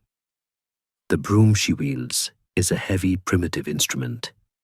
It lacks the soft, synthetic bristles of a modern sweeper that can capture fine dust. The besom is a rake as much as a broom. It is designed to move bulk. As the alewife pushes it across the spongy landscape, she is not cleaning in the sense of sterilization. She is merely editing the floor. She targets the largest offenders, the gnawed mutton bones that are too big to be trodden down, the shards of a broken pitcher that might slice a boot, and the sodden clumps of straw where a patron was sick. These she rakes into a pile, the heavy birch twigs scraping against the packed earth, leaving shallow furrows in the rushes that look like the wake of a boat in a green sea. But the finer filth, the crumbs, the hair, the dust, and the dry dregs of the ale slips easily through the gaps in the twigs, remaining behind to become part of the permanent geological record. She moves the mobile dirt, but the fixed dirt stays, locked into the matrix of the floor. This daily ritual is physically demanding. The muck of the tavern floor is heavy, dense with moisture and organic matter. To sweep a large hall requires the strength of a field laborer.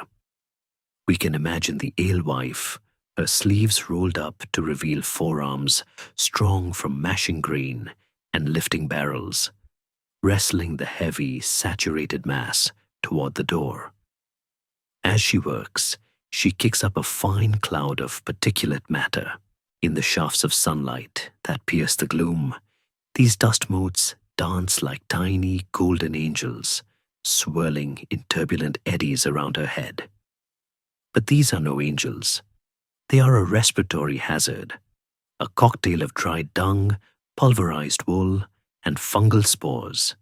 The alewife breathes this air every morning, a occupational dust that settles deep in her lungs, a physical internalization of the tavern's history. It is a somber realization that the very person who keeps the tavern running is slowly being consumed by the atmosphere she maintains. The alewife herself is a subject of intense historical scrutiny and contradiction.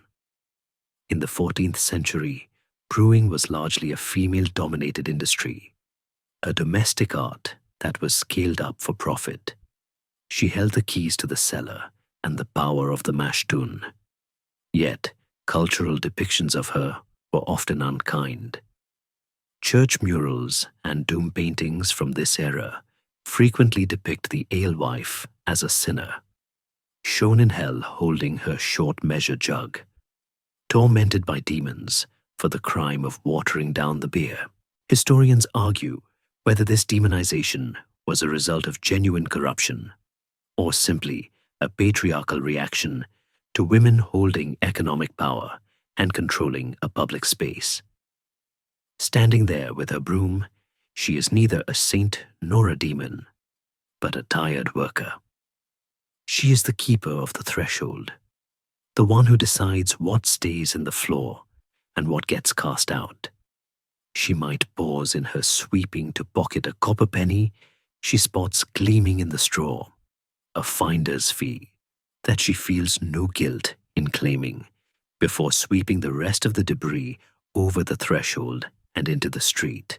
And here lies the ultimate futility of her labor. The outside is often just as dirty as the inside. The rubbish she sweeps out the door does not vanish. It lands on the midden heap or the open gutter that runs directly in front of the tavern.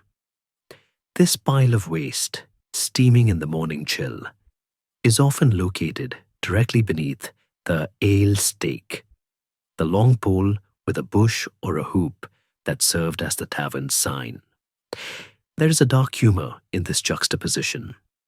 The sign that invites the traveler in hangs directly over the pile of filth that was just swept out. The cleaning is merely a displacement, a shifting of matter from point A to point B, moving the problem 5 feet to the left. In the summer, the flies from the midden buzz happily between the heap and the tap room, treating the door as an open border. The alewife knows this. She knows that the mud she sweeps out will be tracked back in on the boots of the first customer. Yet, she sweeps anyway, because the ritual of the broom is what separates the tavern from the barn. It is a performance of civilization. During this morning edit, the alewife also acts as a forensic observer. She reads the floor like a map of the previous night's events. A cluster of torn rushes near the bench tells her where the argument started. A dark, sticky stain near the hearth tells her where the roast goose was dropped. She might find a forgotten glove or a broken belt, tossing them onto a shelf in case the owner returns, though they rarely do. She smooths over the disaster horizons we spoke of earlier, using the broom to spread fresh rushes over the bald spots, blending the new with the old. She is the curator of the green illusion, patching the stage for the next performance. Her broom is the eraser that softens the harsh edges of history, blurring the specific tragedies of the night into a general background of crime. There is a tactile quality to the floor at this hour that is distinct. It is cold. The biochemical heat of the decomposition has not yet been fully activated by the day's warmth, and the fire is low. The rushes are stiff and brittle. As she walks, her wooden pattens, protective overshoes, click-clack against the harder patches of earth that have been exposed. She is alone in the space, a rare moment of solitude in a building designed for crowds. In this quiet, she might hum a low tune, a folk song about the harvest, or a bawdy drinking song she picked up from the patrons, her voice mingling with the scratch of the birch twigs. It is a moment of human resilience, the woman and her broom against the inevitable entropy of the world. Scholars of medieval housekeeping note that the broom itself was a symbol of female authority, but also a tool of magical protection. Folklore of the time suggested that a broom placed across the doorway could stop a witch from entering, or that sweeping dust out of the door after sunset was bad luck because it meant sweeping away the wealth of the house. The alewife, pragmatic as she is, likely cares more about the physical dirt than the metaphysical luck. But she respects the old ways. She sweeps toward the fire, then gathers the pile, then carries it out. A specific choreography designed to keep the luck in and the dirt out. But the floor is stubborn. It fights back. The clay of the floor is sticky. It holds onto the straw. Sometimes she has to scrape hard, using the handle of the broom as a chisel to dislodge a stubborn cake of mud. It is a battle of attrition. As she finishes her round, leaning the heavy besom against the wall near the door, the room looks marginally better. The worst of the chaos is gone. The floor has a semblance of uniformity, a groomed appearance that will last for perhaps an hour. She wipes her brow, leaving a streak of dust on her forehead, a mark of her trade. She has done her part. She has reset the clock. But she knows, as she turns to blow on the embers of the hearth to wake the fire, that the floor is a hungry thing. It is never full. And even as she rests, the first travelers are approaching on the road, bringing with them a new donation of filth, not from the kitchen or the keg, but from the wide, dusty world outside, carrying the soil of foreign lands on their souls to add to the tavern's collection. Dust from the pilgrim's road. As the morning turns to midday, and the heavy oak door of the tavern swings open with a rhythmic, welcoming creak, the sealed system of the room is breached. We have spent much time examining the filth that was generated inside the tavern, the spilled ale, the dropped bones, the rotting rushes. But now we must turn our attention to the filth that was imported. The medieval tavern was not an island. It was a connection point, a node in a vast muddy network of trade routes, pilgrimage paths, and drovers' tracks. Every person who stepped across the threshold brought with them a physical piece of the world outside, carrying the geological signature of their journey on the soles of their boots.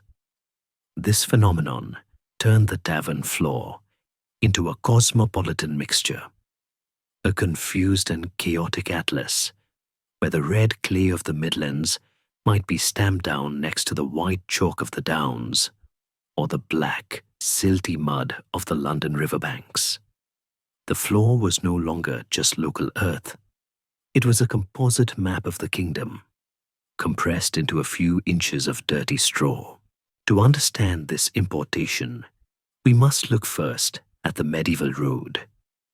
In the 14th century, the concept of a paved road was largely a memory of the Roman past. While some ancient Roman highways remained, they were often broken and potholed, and the majority of travel took place on dirt tracks that were at the mercy of the weather. In winter, these roads became quagmires, deep channels of sucking mud that could swallow a cartwheel to the axle. In summer, they baked into hard, dusty ruts that pulverized under hoof and wheel into fine, choking powder. The traveler did not merely move over the landscape. They moved through it, wading through the geology of the land. Their footwear, leather turnshoes, ankle boots, or heavy riding boots fortified with iron hobnails, acted as unwilling transport vessels. The cracks in the leather, the deep tread of the hobnails, and the folds of the wool stockings were perfect traps for soil. A pilgrim walking from York to Walsingham might arrive at the tavern carrying ounces of dried mud from 3 different counties caked onto his shins. When this traveler entered the tavern, he engaged in a ritual of deposition. He might stamp his feet at the door, a futile gesture against the sheer volume of mud, shaking loose the heaviest clumps. These clumps, drying by the fire, would crumble into dust, releasing a grey ghost of foreign soil into the air. This dust settled everywhere, in the ale, on the food, and deep into the weave of the rushes. But it is the microscopic evidence that truly fascinates modern science. This brings us to the field of environmental archaeology and the study of pollenology, pollen analysis. By examining samples from the floors of excavated medieval buildings, scientists can find pollen grains that have no business being there. Pollen from mountain pines found in a lowland valley tavern, or spores from a coastal marsh plant found in an inland city pub. These microscopic hitchhikers were carried in on the clothes and hair of the patrons, tiny biological passports that prove the incredible mobility of the medieval population. The tavern floor was a botanical exchange, a place where the flora of the north met the flora of the south, introduced by the boots of strangers. This importation was not limited to sterile dust. It included the seeds of life, and often the seeds of trouble. The hems of the long woolen cloaks worn by both men and women were like dragnets sweeping across the tall grasses of the roadside. They collected burrs, thorns, and seeds of invasive species. A weed that plagued the farmers of one region could be transported 50 miles in a day and shaken loose onto the tavern floor, only to be swept out the next morning into the local midden, introducing a new agricultural pest to the village. The tavern was an ecological vector, a hub for the unintentional redistribution of nature. Furthermore, the mud of the road was often mixed with the manure of the horses, oxen, and sheep that shared the highway. The road dust was, in reality, a dried aerosol of fecal matter. When a patron breathed in the atmosphere of the tavern, they were inhaling the pulverized essence of the king's highway, a mixture of soil, dung, and history. There is a scholarly debate surrounding the etiquette of the threshold. Did medieval people wipe their feet? Iron boot scrapers appear in the archaeological record, usually near the doors of churches or manor houses, but they are noticeably absent from many lower-class taverns. The tavern was a space of transition, yes, but it was also a space of rough utility. The lazy tavern keeper likely did not insist on pristine boots. Indeed, to do so would be to turn away business. The mud was accepted as the price of the customer. This lack of a barrier meant that the outside flowed freely into the inside. During a heavy rainstorm, the area around the door would become a liminal swamp, a zone where the street and the room merged into a slurry of wet straw and brown water. Patrons would step gingerly over this puddle, tracking the wetness further into the room, creating a gradient of dampness that faded as one approached the fire. The presence of this foreign soil also added a texture to the floor that was distinct from the soft organic rot of the food waste. It introduced grit, sand and small pebbles brought in from the river crossings or the rocky passes would work their way into the ale mortar, acting as an abrasive. As people walked, this grit would grind against the rush matting, shredding the plant fibers and accelerating their decay. It turned the floor into a giant piece of sandpaper. We can imagine the sound, the crunch, crunch, crunch of a heavy boot pulverizing a piece of sandstone against a sheep bone. It was the sound of the geology being eroded by humanity. This grit also made the floor harder to clean. The alewife's broom might sweep away the straw, but the heavy sand stayed put, slowly raising the floor level with inorganic permanence. There is a poetic dimension to this dust of the road. In a world without photographs, the dust on a man's boots was the only proof of where he had been. A group of pilgrims sitting by the fire, their boots caked in the distinctive red clay of a distant shire, wore their travel like a badge of honor. The mud was a testament to their devotion, a physical record of the miles they had suffered for their souls. To the other drinkers, the sight of foreign mud was a spark for curiosity and news. "What is the news from the north?" a local might ask, looking at the stranger's dirty hem. The floor, by collecting this dust, became a library of distances. It held the molecules of the shrine, the market, the battlefield, and the farm. However, this connection to the road also meant that the tavern was the first line of defense, or the first point of failure against the spread of epidemics. The great pestilence, the Black Death, did not travel on the wind. It traveled on the road, carried by the fleas on the rats, but also by the people moving from town to town. The dust of the road was not just dirty, it was potentially deadly. When a traveler from a plague-stricken village entered the tavern, shaking the dust from his cloak, he was bringing the invisible enemy into the sanctuary. The biosecurity of the medieval world was non-existent, and the tavern floor, with its receptive, warm, damp environment, was the perfect petri dish for whatever new horror had arrived from the highway. As the sun sets and the travelers settle in, the floor beneath them is now a fully integrated mixture. The local rushes are matted down with the imported clay. The spilled ale has soaked into the dust of a dozen different counties. The floor has become a terrestrial unity, a place where the boundaries of the map dissolve.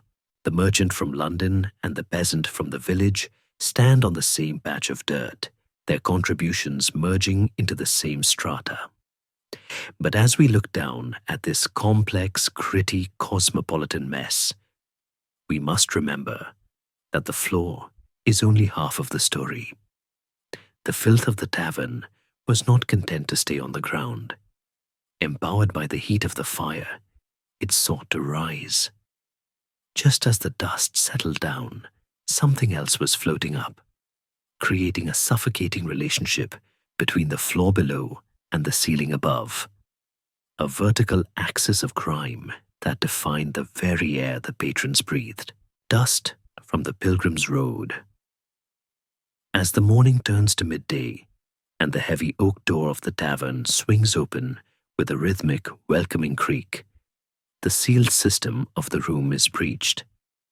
We have spent much time examining the filth that was generated inside the tavern, the spilled ale, the dropped bones, the rotting rushes. But now we must turn our attention to the filth that was imported. The medieval tavern was not an island. It was a connection point, a node in a vast muddy network of trade routes, pilgrimage paths, and drovers' tracks. Every person who stepped across the threshold brought with them a physical piece of the world outside, carrying the geological signature of their journey on the soles of their boots. This phenomenon turned the tavern floor into a cosmopolitan mixture, a confused and chaotic atlas where the red clay of the Midlands might be stamped down next to the white chalk of the Downs, or the black, silty mud of the London riverbanks. The floor was no longer just local earth. It was a composite map of the kingdom, compressed into a few inches of dirty straw. To understand this importation, we must look first at the medieval road. In the 14th century, the concept of a paved road was largely a memory of the Roman past. While some ancient Roman highways remained, they were often broken and potholed, and the majority of travel took place on dirt tracks that were at the mercy of the weather. In winter, these roads became quagmires, deep channels of sucking mud that could swallow a cartwheel to the axle. In summer, They baked into hard, dusty ruts that pulverized under hoof and wheel into fine choking powder. The traveler did not merely move over the landscape. They moved through it, wading through the geology of the land. Their footwear, leather turnshoes, ankle boots, or heavy riding boots fortified with iron hobnails, acted as unwilling transport vessels. The cracks in the leather, the deep tread of the hobnails, and the folds of the wool stockings were perfect traps for soil. A pilgrim walking from York to Walsingham might arrive at the tavern carrying ounces of dried mud from 3 different counties caked onto his shins. When this traveler entered the tavern, he engaged in a ritual of deposition. He might stamp his feet at the door, a futile gesture against the sheer volume of mud, shaking loose the heaviest clumps. These clumps, drying by the fire, would crumble into dust, releasing a grey ghost of foreign soil into the air. This dust settled everywhere, in the ale, on the food, and deep into the weave of the rushes. But it is the microscopic evidence that truly fascinates modern science. This brings us to the field of environmental archaeology and the study of palynology, pollen analysis. By examining samples from the floors of excavated medieval buildings, scientists can find pollen grains that have no business being there. Pollen from mountain pines found in a lowland valley tavern, or spores from a coastal marsh plant found in an inland city pub. These microscopic hitchhikers were carried in on the clothes and hair of the patrons, tiny biological passports that prove the incredible mobility of the medieval population. The tavern floor was a botanical exchange, a place where the flora of the north met the flora of the south, introduced by the boots of strangers. This importation was not limited to sterile dust.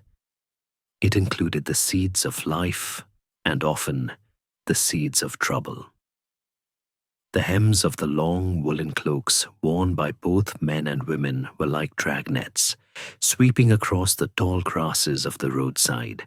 They collected burrs, thorns, and seeds of invasive species.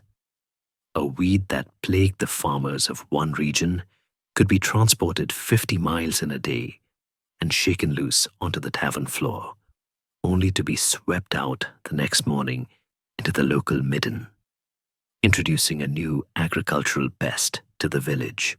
The tavern was an ecological vector, a hub for the unintentional redistribution of nature. Furthermore, the mud of the road was often mixed with the manure of the horses, oxen, and sheep that shared the highway. The road dust was in reality a dried aerosol of fecal matter.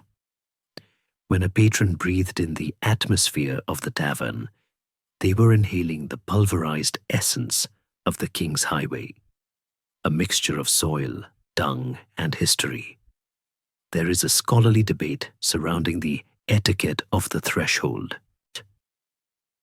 Did medieval people wipe their feet?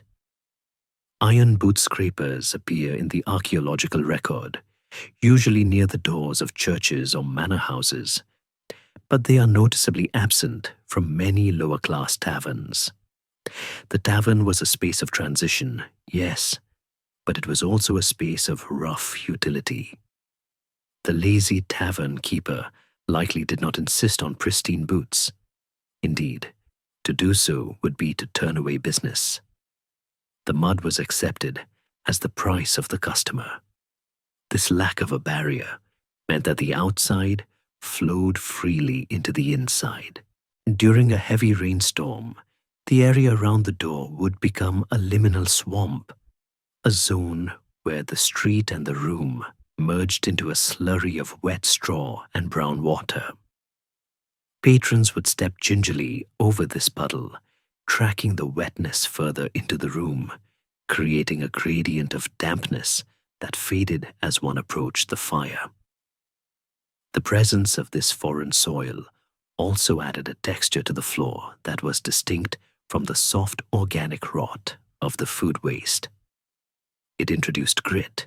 Sand and small pebbles, brought in from the river crossings or the rocky passes, would work their way into the ale mortar, acting as an abrasive. As people walked, this grit would grind against the rush matting, shredding the plant fibers and accelerating their decay. It turned the floor into a giant piece of sandpaper. We can imagine the sound, the crunch, crunch, crunch of a heavy boot pulverizing a piece of sandstone against a sheep bone. It was the sound of the geology being eroded by humanity. This grit also made the floor harder to clean. The alewife's broom might sweep away the straw, but the heavy sand stayed put, slowly raising the floor level with inorganic permanence. There is a poetic dimension to this dust of the road.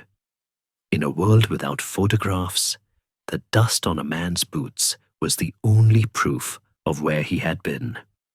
A group of pilgrims sitting by the fire, their boots caked in the distinctive red clay of a distant shire, wore their travel like a badge of honor. The mud was a testament to their devotion, a physical record of the miles they had suffered for their souls. To the other drinkers, the sight of foreign mud was a spark for curiosity and news. "What is the news from the north?" a local might ask, looking at the stranger's dirty hem. The floor, by collecting this dust, became a library of distances. It held the molecules of the shrine, the market, the battlefield, and the farm, smoke, soot, and ceiling shadows.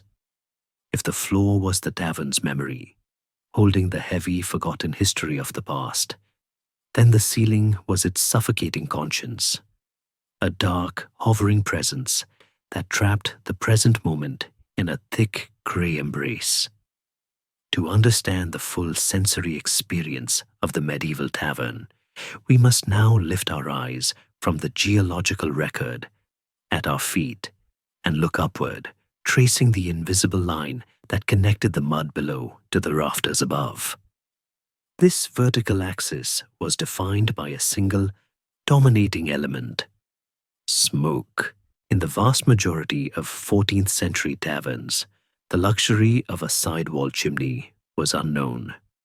Instead, the heat and the light came from a central open hearth, a fire burning directly on a stone or clay pad in the middle of the room. The smoke from this fire was intended to rise straight up and exit through a louvre or a simple hole in the thatched roof, a primitive ventilation system that relied entirely on the cooperation of the wind. But the wind was rarely cooperative. On blustery nights, the gusts would strike the roof and force the smoke back down, creating a black fog that filled the upper half of the room, trapping the patrons in a stinging, hazy twilight. This created a distinct smoke line, a visible boundary of air quality. To stand up was to put one's head into the cloud, while to sit low on the benches was to breathe relatively clearer, though still heavy, air. It was a physical enforcement of humility. The tavern forced you to bow your head or suffer the consequences. This smoke was not merely wood vapor. It was a complex aerosol, a carrier agent that picked up the microscopic essence of the floor and suspended it in the air. This is the convection of filth. The heat of the fire drew cold air from the edges of the room, air that had just swept over the rotting rushes, the spilled ale, and the road dust, and pulled it into a thermal updraft. As the air rose, it carried with it the pulverized particles of the floor, the dried dung, the hair, the skin flakes, and the fungal spores. The tavern air was effectively a liquefied floor, a swirling suspension of the very things the patrons were trying to ignore. When a man breathed in the warmth of the fire, he was also inhaling the dust of the tiny kingdom we explored earlier. Archaeologists and paleopathologists examining the skeletal remains of medieval commoners often find chronic sinusitis and rib lesions consistent with long-term exposure to particulate pollution. The tavern goer was, in a very literal sense, smoking himself like a side of bacon, curing his lungs with a mixture of oak smoke and pulverized manure. The byproduct of this blocked exit was soot.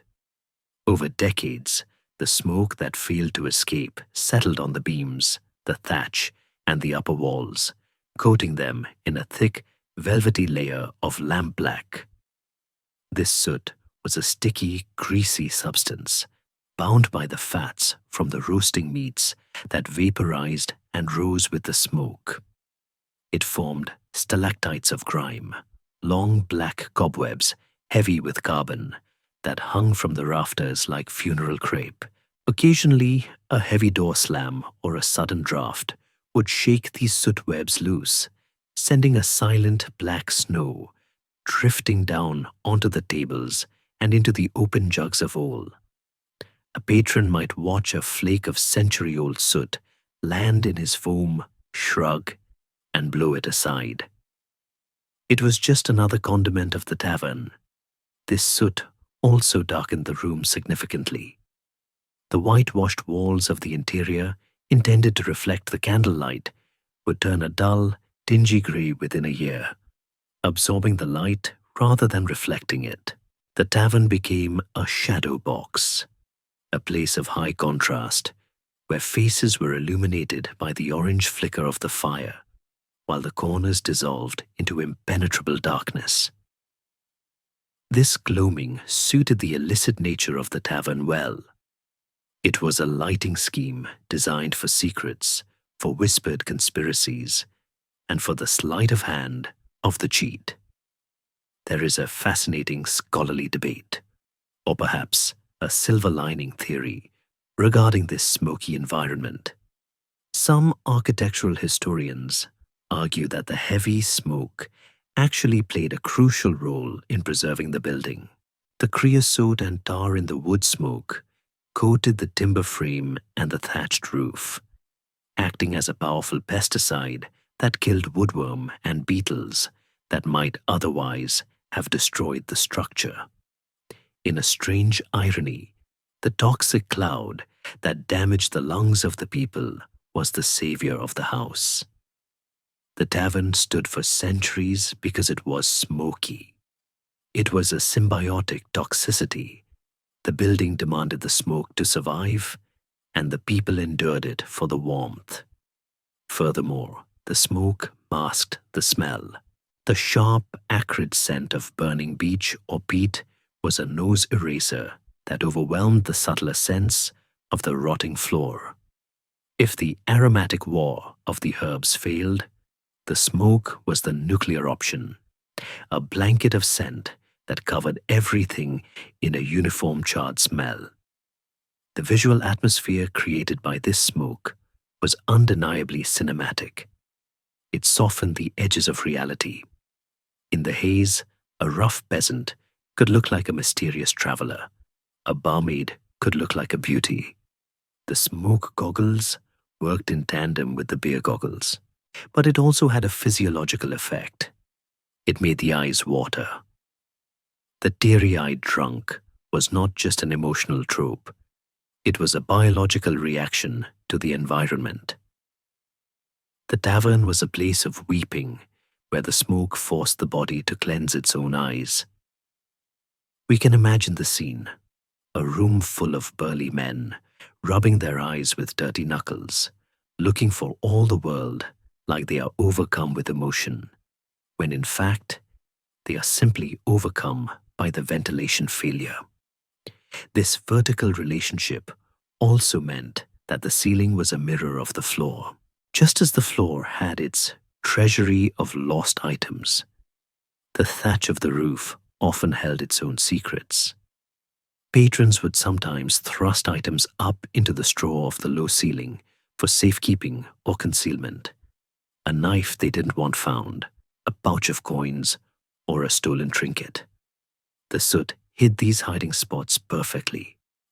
And just as the floor grew upwards with filth, the ceiling effectively grew downwards with soot and sagging thatch, compressing the living space from both ends. The room was slowly closing in on the drinkers. To sit in a medieval tavern was to inhabit a respiratory intimacy with strangers.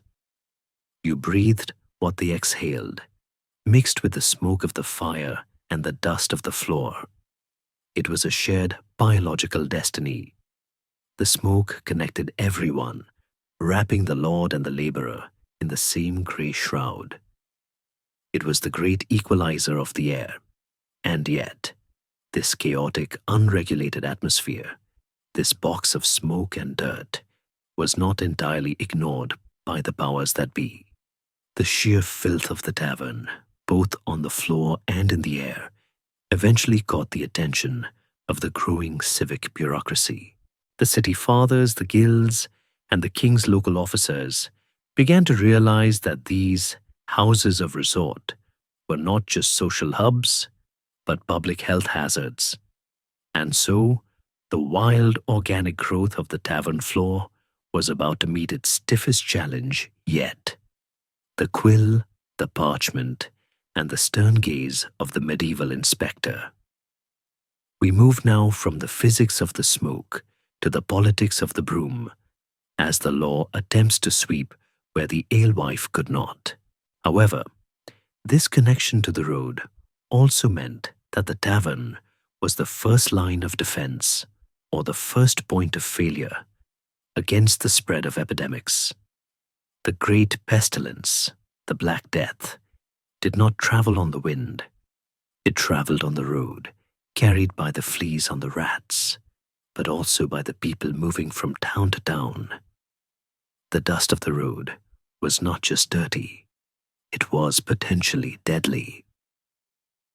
When a traveler from a plague-stricken village entered the tavern, shaking the dust from his cloak, he was bringing the invisible enemy into the sanctuary. The biosecurity of the medieval world was non-existent, and the tavern floor, with its receptive, warm, damp environment, was the perfect petri dish for whatever new horror had arrived from the highway. As the sun sets and the travelers settle in, the floor beneath them is now a fully integrated mixture. The local rushes are matted down with the imported clay. The spilled ale has soaked into the dust of a dozen different counties. The floor has become a terrestrial unity, a place where the boundaries of the map dissolve. The merchant from London and the peasant from the village stand on the same patch of dirt, their contributions merging into the same strata. But as we look down at this complex, gritty, cosmopolitan mess, we must remember that the floor is only half of the story. The filth of the tavern was not content to stay on the ground. Empowered by the heat of the fire, it sought to rise. Just as the dust settled down, something else was floating up, creating a suffocating relationship between the floor below and the ceiling above. A vertical axis of grime that defined the very air the patrons breathed, civic orders and muckrakers. While the smoke of the hearth and the stench of the floor created a sensory cocoon that seemed to isolate the tavern from the world, no establishment in the 14th century could exist entirely outside the reach of the law. Slowly, inevitably, the filthy truth beneath the rush floors began to irritate the nose of the state. We now witness the collision between the organic chaos of the tavern and the rigid, ink-stained attempt at medieval bureaucracy to control it. This was the era of the civic order, a time when the growing cities of London, York, and Norwich began to realize that the collective filth of their inhabitants was not merely unpleasant, but a threat to the king's peace and the flow of commerce. The tavern, as a primary producer of waste and a gathering point for the unruly, found itself in the crosshairs of a new breed of official, the scavenger, the beadle, and the muckraker. These were the men tasked with the impossible, ordered to impose a grid of sanitation upon a world that was determined to remain messy. The entry of the law into the tavern was often heralded not by a trumpet, but by the heavy, rhythmic thud of a staff against the doorframe. This was the arrival of the ale corner, or ale taster, a local official elected by the ward mote to ensure the quality and price of the brew. While his primary duty was to prevent the alewife from selling sour or watered-down drink, his presence brought the gaze of the authorities into the taproom. There is a delightful, sticky legend that historians and folklorists still debate regarding the ale corner's methodology. It is said that to test the sugar content of the ale, the corner would pour a puddle of the liquid onto a wooden bench and sit in it while wearing his official leather breeches. If, after 30 minutes of drinking and conversing, he attempted to stand and found his breeches stuck fast to the wood, the ale was deemed of good quality, rich in malt and sugar. If he slid off easily, it was too thin. While likely apocryphal, this story perfectly encapsulates the tactile bureaucracy of the age. The law literally sat in the mess to judge it. The floor, with its own sticky ale mortar, was essentially a giant, unauthorized test strip, a testament to the quality of the brew that the corner was trying to regulate.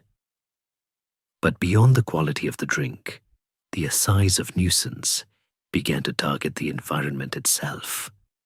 Medieval court rolls are filled with the complaints of neighbors who could no longer tolerate the stinking exhalations of the tavern next door. A tanner might sue a tavern keeper not because of the noise, but because the tavern's midden heap, the pile of swept-out rushes and kitchen waste, blocked the street or leached into the tanner's own well. This legal friction highlights a crucial point. The medievals were not indifferent to filth. They were deeply offended by other people's filth. The muckrakers, officially known as gong firmers or scavengers, were employed to clear these obstructions. We can imagine these night workers arriving with their carts, shovel in hand, to tackle the mountain of debris that the alewife had swept out. They were the unsung heroes of the city, fighting a losing battle against the entropy of the tavern. They shoveled the geological record of the tavern into carts and hauled it to the lay stalls on the edge of the city, effectively deporting the history of the floor to the countryside to be used as fertilizer. The tavern floor, therefore, had a second life. It eventually became the wheat field that grew the grain for next year's ale, a perfect closed loop of nitrogen and vice. Yet inside the tavern, the lazy tavern keeper often viewed these regulations as a tax rather than a prohibition. The system of amercement, a financial penalty imposed by the court, meant that one could essentially pay a subscription fee to remain dirty. The court records show the same names appearing year after year, paying their 2p fine for casting filth into the king's highway or keeping a noisome gutter. The fine was simply a business expense, a line item in the ledger alongside the cost of firewood and candles. The law did not scrub the floor, it merely monetized the dirt. This cynicism created a sanitation theater, where the landlord might make a great show of spreading fresh, sweet-smelling herbs on the day the beadle was due to inspect, only to let the rot return the moment the official's back was turned. The green illusion was not just for the customers. It was for the inspectors too. However, there were moments when the fear of God, or rather the fear of plague, gave the law sharp teeth. During the outbreaks of the Black Death, the king's orders became frantic. Clean the streets, remove the dung, burn the bad air. And, in these times of panic, the tavern floor became a public enemy. We can visualize the terrified landlord, face covered with a vinegar-soaked cloth, finally digging deep into the ancient collection of filth, scraping the floor down to the bare earth for the first time in 20 years, driven not by hygiene, but by the terror of the pestilence. These plague horizons in the archaeological record are marked by a sudden absence of debris, a layer of sterilization where the fear of death briefly overcame the laziness of life. But as the plague receded, the rushes returned, and the accumulation began anew. The natural state of the tavern was accretion, and it always reverted to the mean. There is a scholarly nuance here that deserves attention: the myth of the filthy peasant. Modern audiences often assume that medieval people wallowed in dirt because they didn't know better. The legal records prove the opposite. They knew exactly how dirty it was, and they hated it, but they lacked the technology to solve it. Without running water, sewage systems, or plastic bags, cleanliness was a crushing physical burden. To clean a tavern floor properly meant hauling tons of earth and water by hand. The law demanded a standard that the infrastructure could not support. Thus, the filthy truth was a structural failure, not a moral one. The tavern keeper was not a villain. He was a man overwhelmed by the sheer volume of biology he was asked to manage. The presence of the law also added a layer of paranoia to the atmosphere. The informer was a real threat. A disgruntled patron, thrown out for not paying his tab, might report the landlord to the ward moat for harboring unseemly rubbish. This social policing meant that the floor had to be managed just enough to avoid a lawsuit. It was a game of brinksmanship. How deep could the straw get before the neighbors complained? How bad could the smell be before the beetle knocked? The floor was a calibrated instrument of risk management.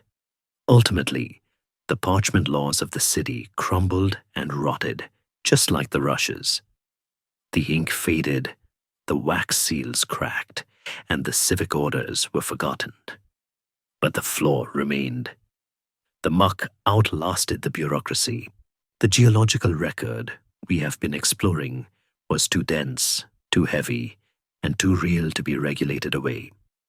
As the tavern eventually fell into ruin, its timber frame collapsing and its roof falling in, the civic orders ceased to matter.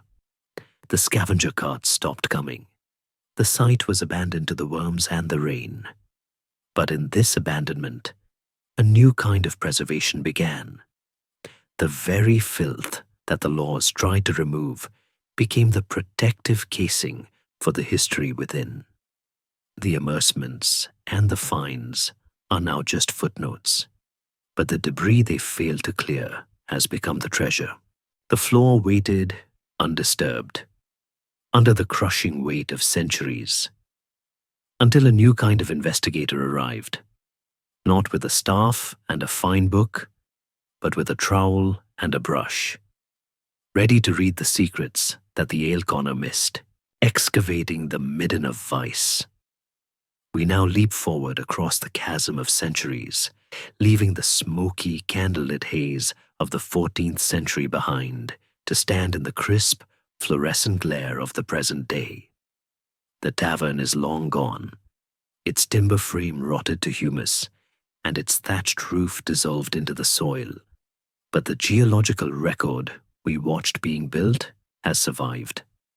Buried beneath 6 feet of urban concrete, a parking lot, or the basement of a modern office block, it is here in the muddy trench of a rescue excavation that the final chapter of the floor's story is read, not by an ale conner, but by an archaeologist. This is the Excavating the Midden of Vice, where the filthy truth is finally brought into the light of scientific inquiry. When a modern trowel slices through the compacted layers of a medieval site, it does not hit just dirt, it slices through time. The dark earth, a term archaeologists use to describe the thick, black, organic-rich soil characteristic of medieval urban occupation, is the physical remains of the spongy landscape we once walked upon. It is a sticky, dense clay that still, even after 600 years, carries a faint, distinctive odor of decay, a ghostly olfactory echo of the perpetual stew and the unwashed bodies. The miracle of this excavation lies in the chemistry of the floor itself. As we noted, the saturation of the rushes with ale, grease, and waste created an anaerobic, oxygen-free environment. In these airless pockets, the bacteria that usually cause things to rot away simply cannot function. This means that organic materials, leather, wood, textile, and even hair, which would normally vanish within a decade, are preserved with startling, almost eerie perfection.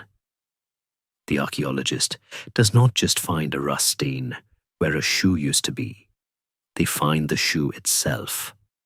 They pull from the mud a leather-turned shoe, flattened and black, but still showing the impression of the wearer's big toe and the wear pattern on the heel that suggests a limp. Holding such an object is a profound electric experience. It is a handshake with the dead.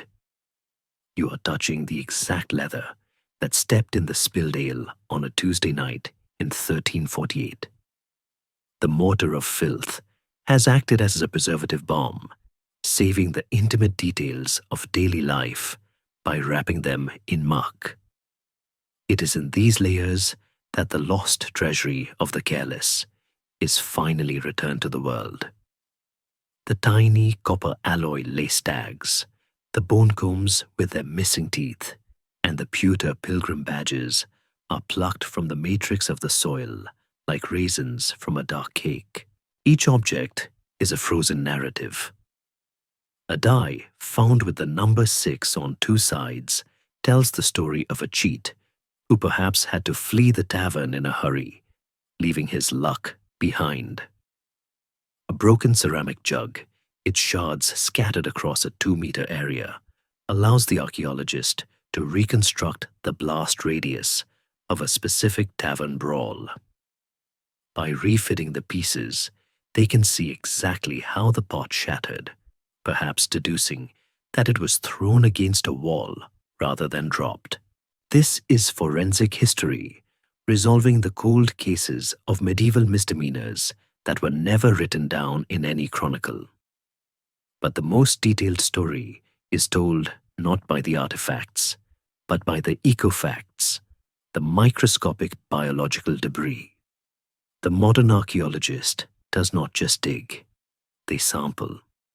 They take columns of soil back to the laboratory to be washed through fine sieves, a process known as flotation. What floats to the surface is the botanical memory of the floor. The charred grain of barley, the seeds of the meadow, sweet and lavender, the fish scales, and the tiny hard shells of fruit pits. This data allows for a reconstruction of the tavern's environment that is more accurate than any painting. We can say with certainty that in this specific tavern, they ate herring and eel, they drank ale flavored with bog myrtle, and they tried to mask the smell with sedge and mint. We can even tell the season of a specific layer. A floor deposit rich in blackberry seeds and hazelnut shells speaks of an autumn accumulation, while a layer full of cherry stones whispers of early summer.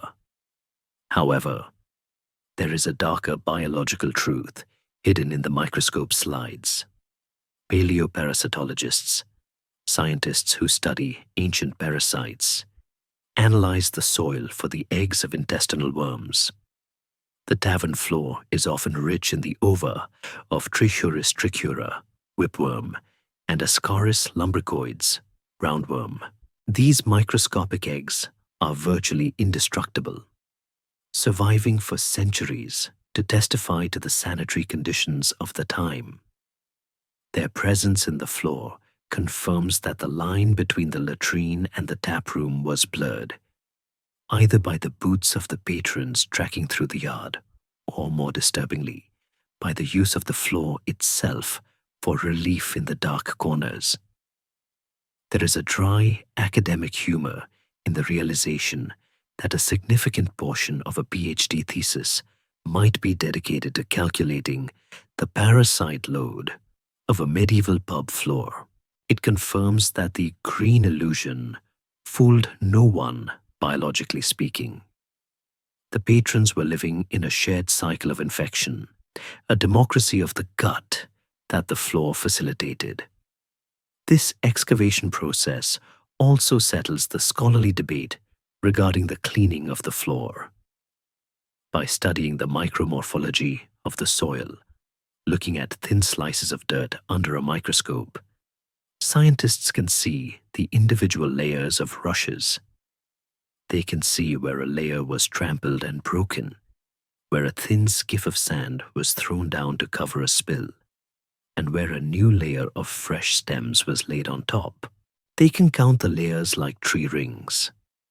In some excavations, they find 20 or 30 distinct floors stacked on top of each other, representing decades of accumulation without a single deep clean. This scientific evidence vindicates the observation of Erasmus. The ancient collection of filth was real. The floor was not just a surface. It was a slow-motion sedimentation of neglect. Yet there is a poignant beauty in this survival. The midden of vice has become the treasure of knowledge. If the tavern keeper had been cleaner, if he had swept his floor every day and carted the waste to the river, we would know almost nothing about his life. We rely on his laziness. We rely on the dropped coin, the lost knife, and the uneaten bone. Archaeology is, in essence, the study of other people's trash.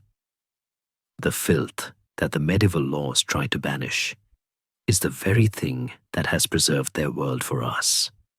It suggests a strange paradox. Cleanliness erases history, while grime preserves it. The pristine marble floors of the king's palace often tell us less than the rotting rush floor of the peasant's alehouse. As the archaeologist gently brushes the dirt from a wooden bowl, discovering the scratch marks of a spoon that was held by a hungry man 600 years ago, the distance between the centuries collapses. The dark earth is no longer just dirt. It is a medium of connection. It holds the vibration of the room, the laughter, the arguments, the smoke, and the silence. The floor has fulfilled its final duty.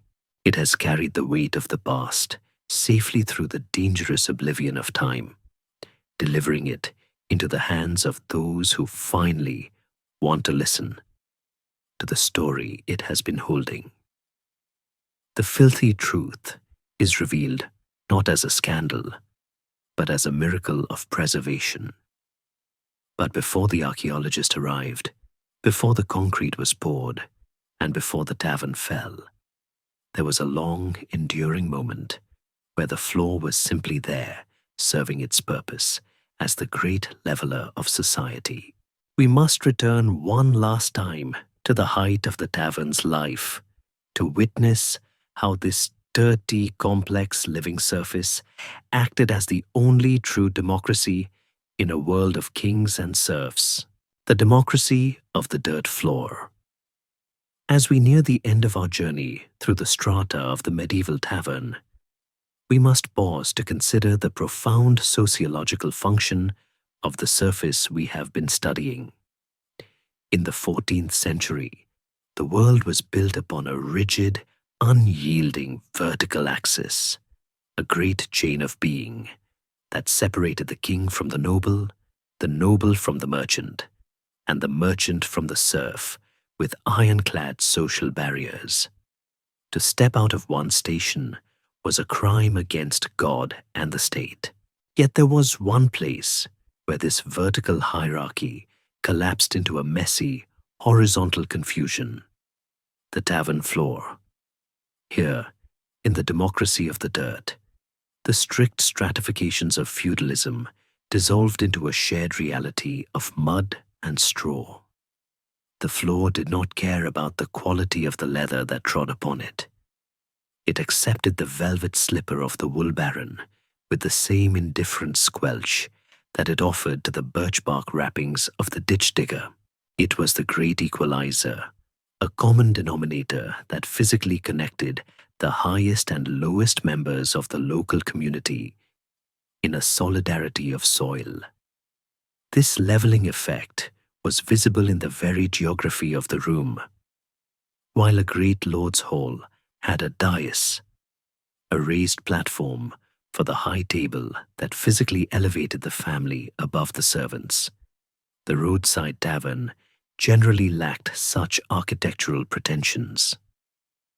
The floor was one continuous, flat or uneven plane.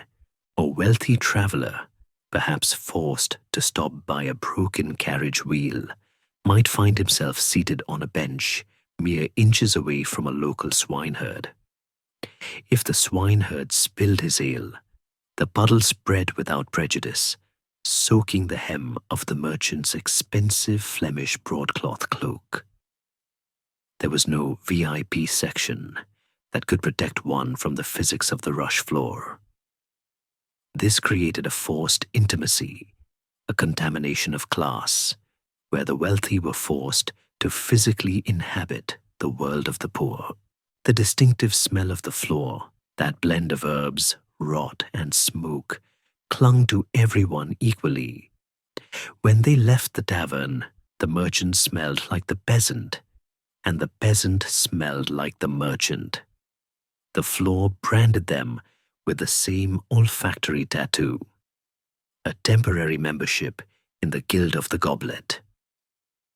The lost treasury we explored earlier provides the material proof of this democratic mixing. When archaeologists sift through the dark earth, they find a chaotic jumble of status symbols.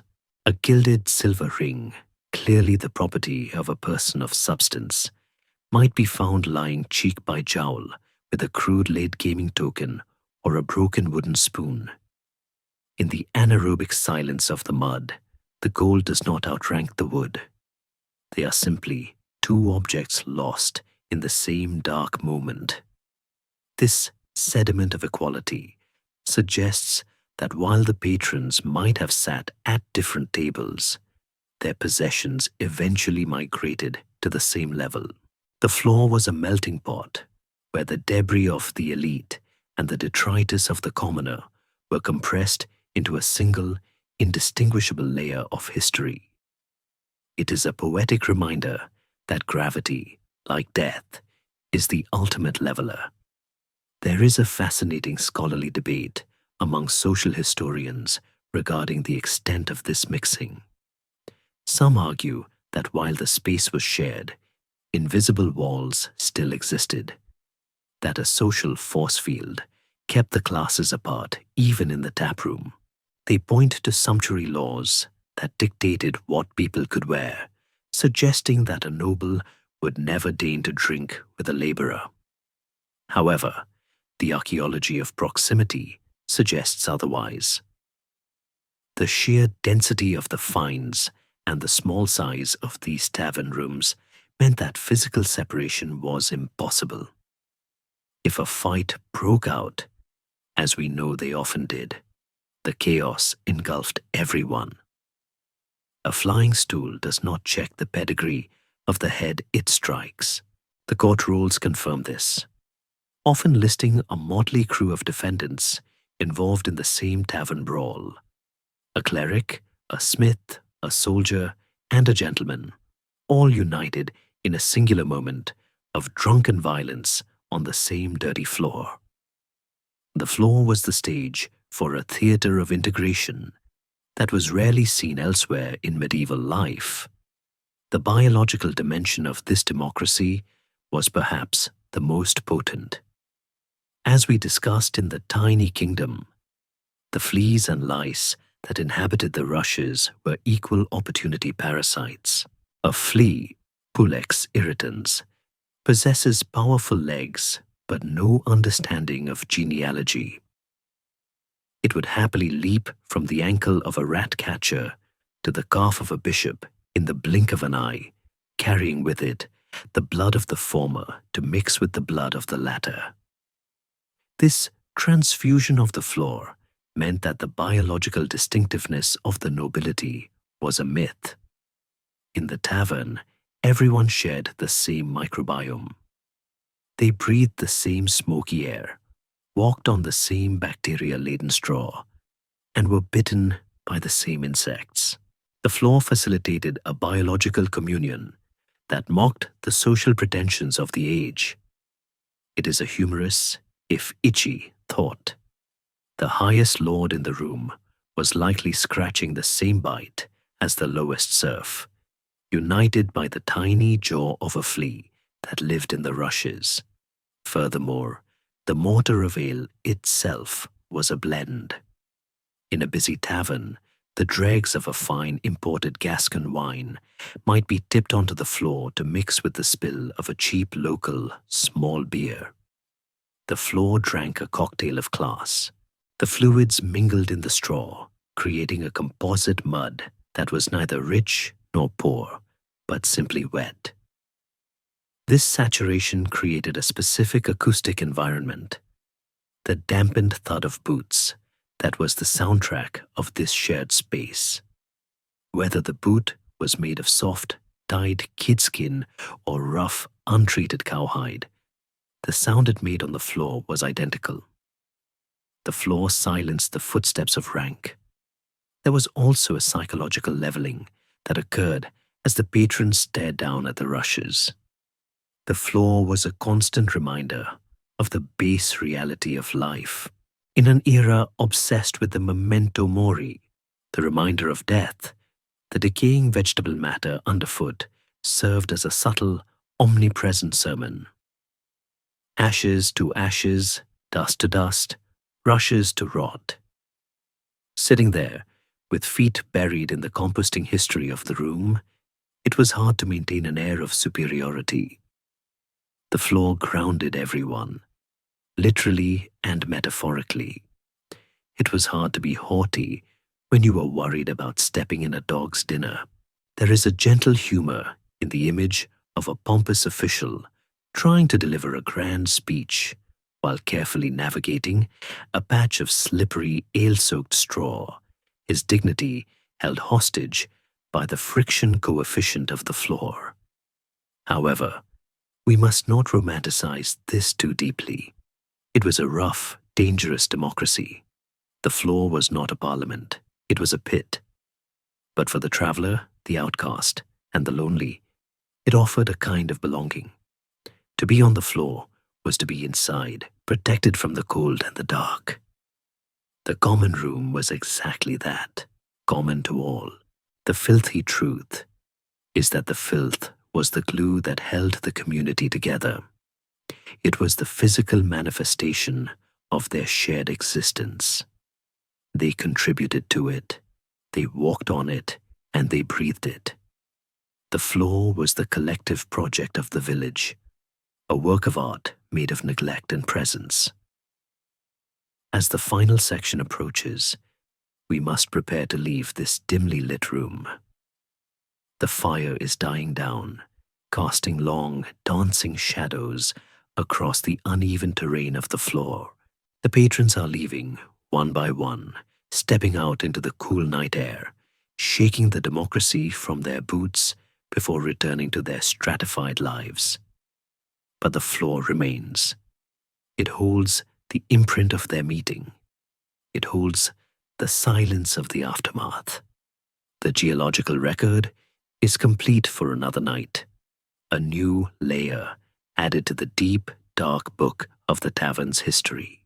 We stand now at the door, looking back at the empty room, where the moonlight catches the dust motes settling onto the rushes, ready to offer a final benediction on this beautiful, disgusting, and deeply human landscape, the morning sun on old dust. And so the wheel turns, the night recedes, and the first pale, watery fingers of the dawn begin to pry at the shutters of the tavern. We have reached the final layer of our excavation, the surface of the morning. The room, so recently alive with the roar of songs and the thunder of boots, is now surrendered to a profound, dusty silence. The fire in the central hearth has crumbled to a heap of grey ash, releasing a thin, spectral ribbon of smoke that climbs lazily towards the blackened rafters, joining the ghosts of 1,000 other fires. In this quietude, the geological record of the floor lies exposed to the unforgiving clarity of the day. The green illusion of the rushes, which looked so inviting by the soft flicker of the tallow candles, now reveals its true nature. A chaotic, trampled mat of grey and brown, stained by the spills of the night and scarred by the heels of the departed. It is a landscape of exhaustion, a physical testament to the energy that was expended and absorbed. The floor looks tired, heavy with the weight of the stories it has swallowed, waiting patiently for the cycle to begin again. This moment of morning stillness offers us a final chance to reflect on the filthy truth we have explored. We see now that the dirt was not merely a byproduct of negligence. It was the very substance of medieval life. The floor was a collaborator. It caught the coin that paid for the bread. It warmed the feet of the freezing ploughman. It hid the blood of the brawler. And it fed the mouse that lived in the wall. It was a complex living membrane that mediated the relationship between the people and the earth. Historians and anthropologists often speak of the material culture of the past, the objects people held. But here, we see the material environment, the very ground that held the people. The floor was a manuscript, written in the ink of ale and mud, upon which the daily drama of the 14th century was inscribed. Every scuff mark is a sentence. Every embedded bone is a punctuation mark. It is a book of earth that no one intended to write, yet which tells the truth, more honest than any chronicle. As the sun climbs higher, a shaft of light pierces the gloom, illuminating the air itself. We see the dust of the pilgrim's road suspended in the stillness, millions of tiny golden motes drifting in slow motion. This dust is the pulverized memory of the world outside, the microscopic remnants of the fields, the markets, and the highways, now trapped forever within the tavern's walls. It settles slowly, coating the benches and the tables in a fine grey film, adding one more fraction of an inch to the rising tide of history. The alewife's heavy broom will soon disturb it, but she cannot remove it all. The dust is permanent. It is the enduring spirit of the place, the dry soul of the tavern that survives long after the wet ale has evaporated. We must also acknowledge that this era of the rush floor was destined to end. As the Middle Ages gave way to the early modern period, the filthy truth became less acceptable. The rise of the Tudors brought with it a new obsession with order and domestic separation. The great rebuilding of the 16th century saw many of these old open-hall taverns demolished or remodeled. Chimneys were built to channel the smoke. Upper floors were inserted to separate the sleepers from the drinkers. And crucially, the floors changed. Stone flags, brick pavers, and sawn timber boards began to replace the packed earth and rushes. The geological record was capped, sealed beneath a hard, impenetrable surface that could be scrubbed and swept clean. The spongy landscape was paved over. The tiny kingdom of the mice and beetles was evicted, or at least pushed deeper into the shadows. Cleanliness arrived, but with it came a loss of intimacy. The new floors were sterile, cold, and silent. They did not hold secrets in the same way. The era of the living floor was over, and the modern world of hard surfaces had begun. Yet, in the archaeological record, the rush floor survives. It waits in the dark, protected by the very filth that defined it. When we peel back the layers today, we are reopening the book. We are letting the light back into the room. And in doing so, we find a strange, paradoxical comfort. The filthy truth is not just about dirt, it is about resilience. It is about the capacity of human beings to find warmth, community, and joy in conditions that we might find intolerable.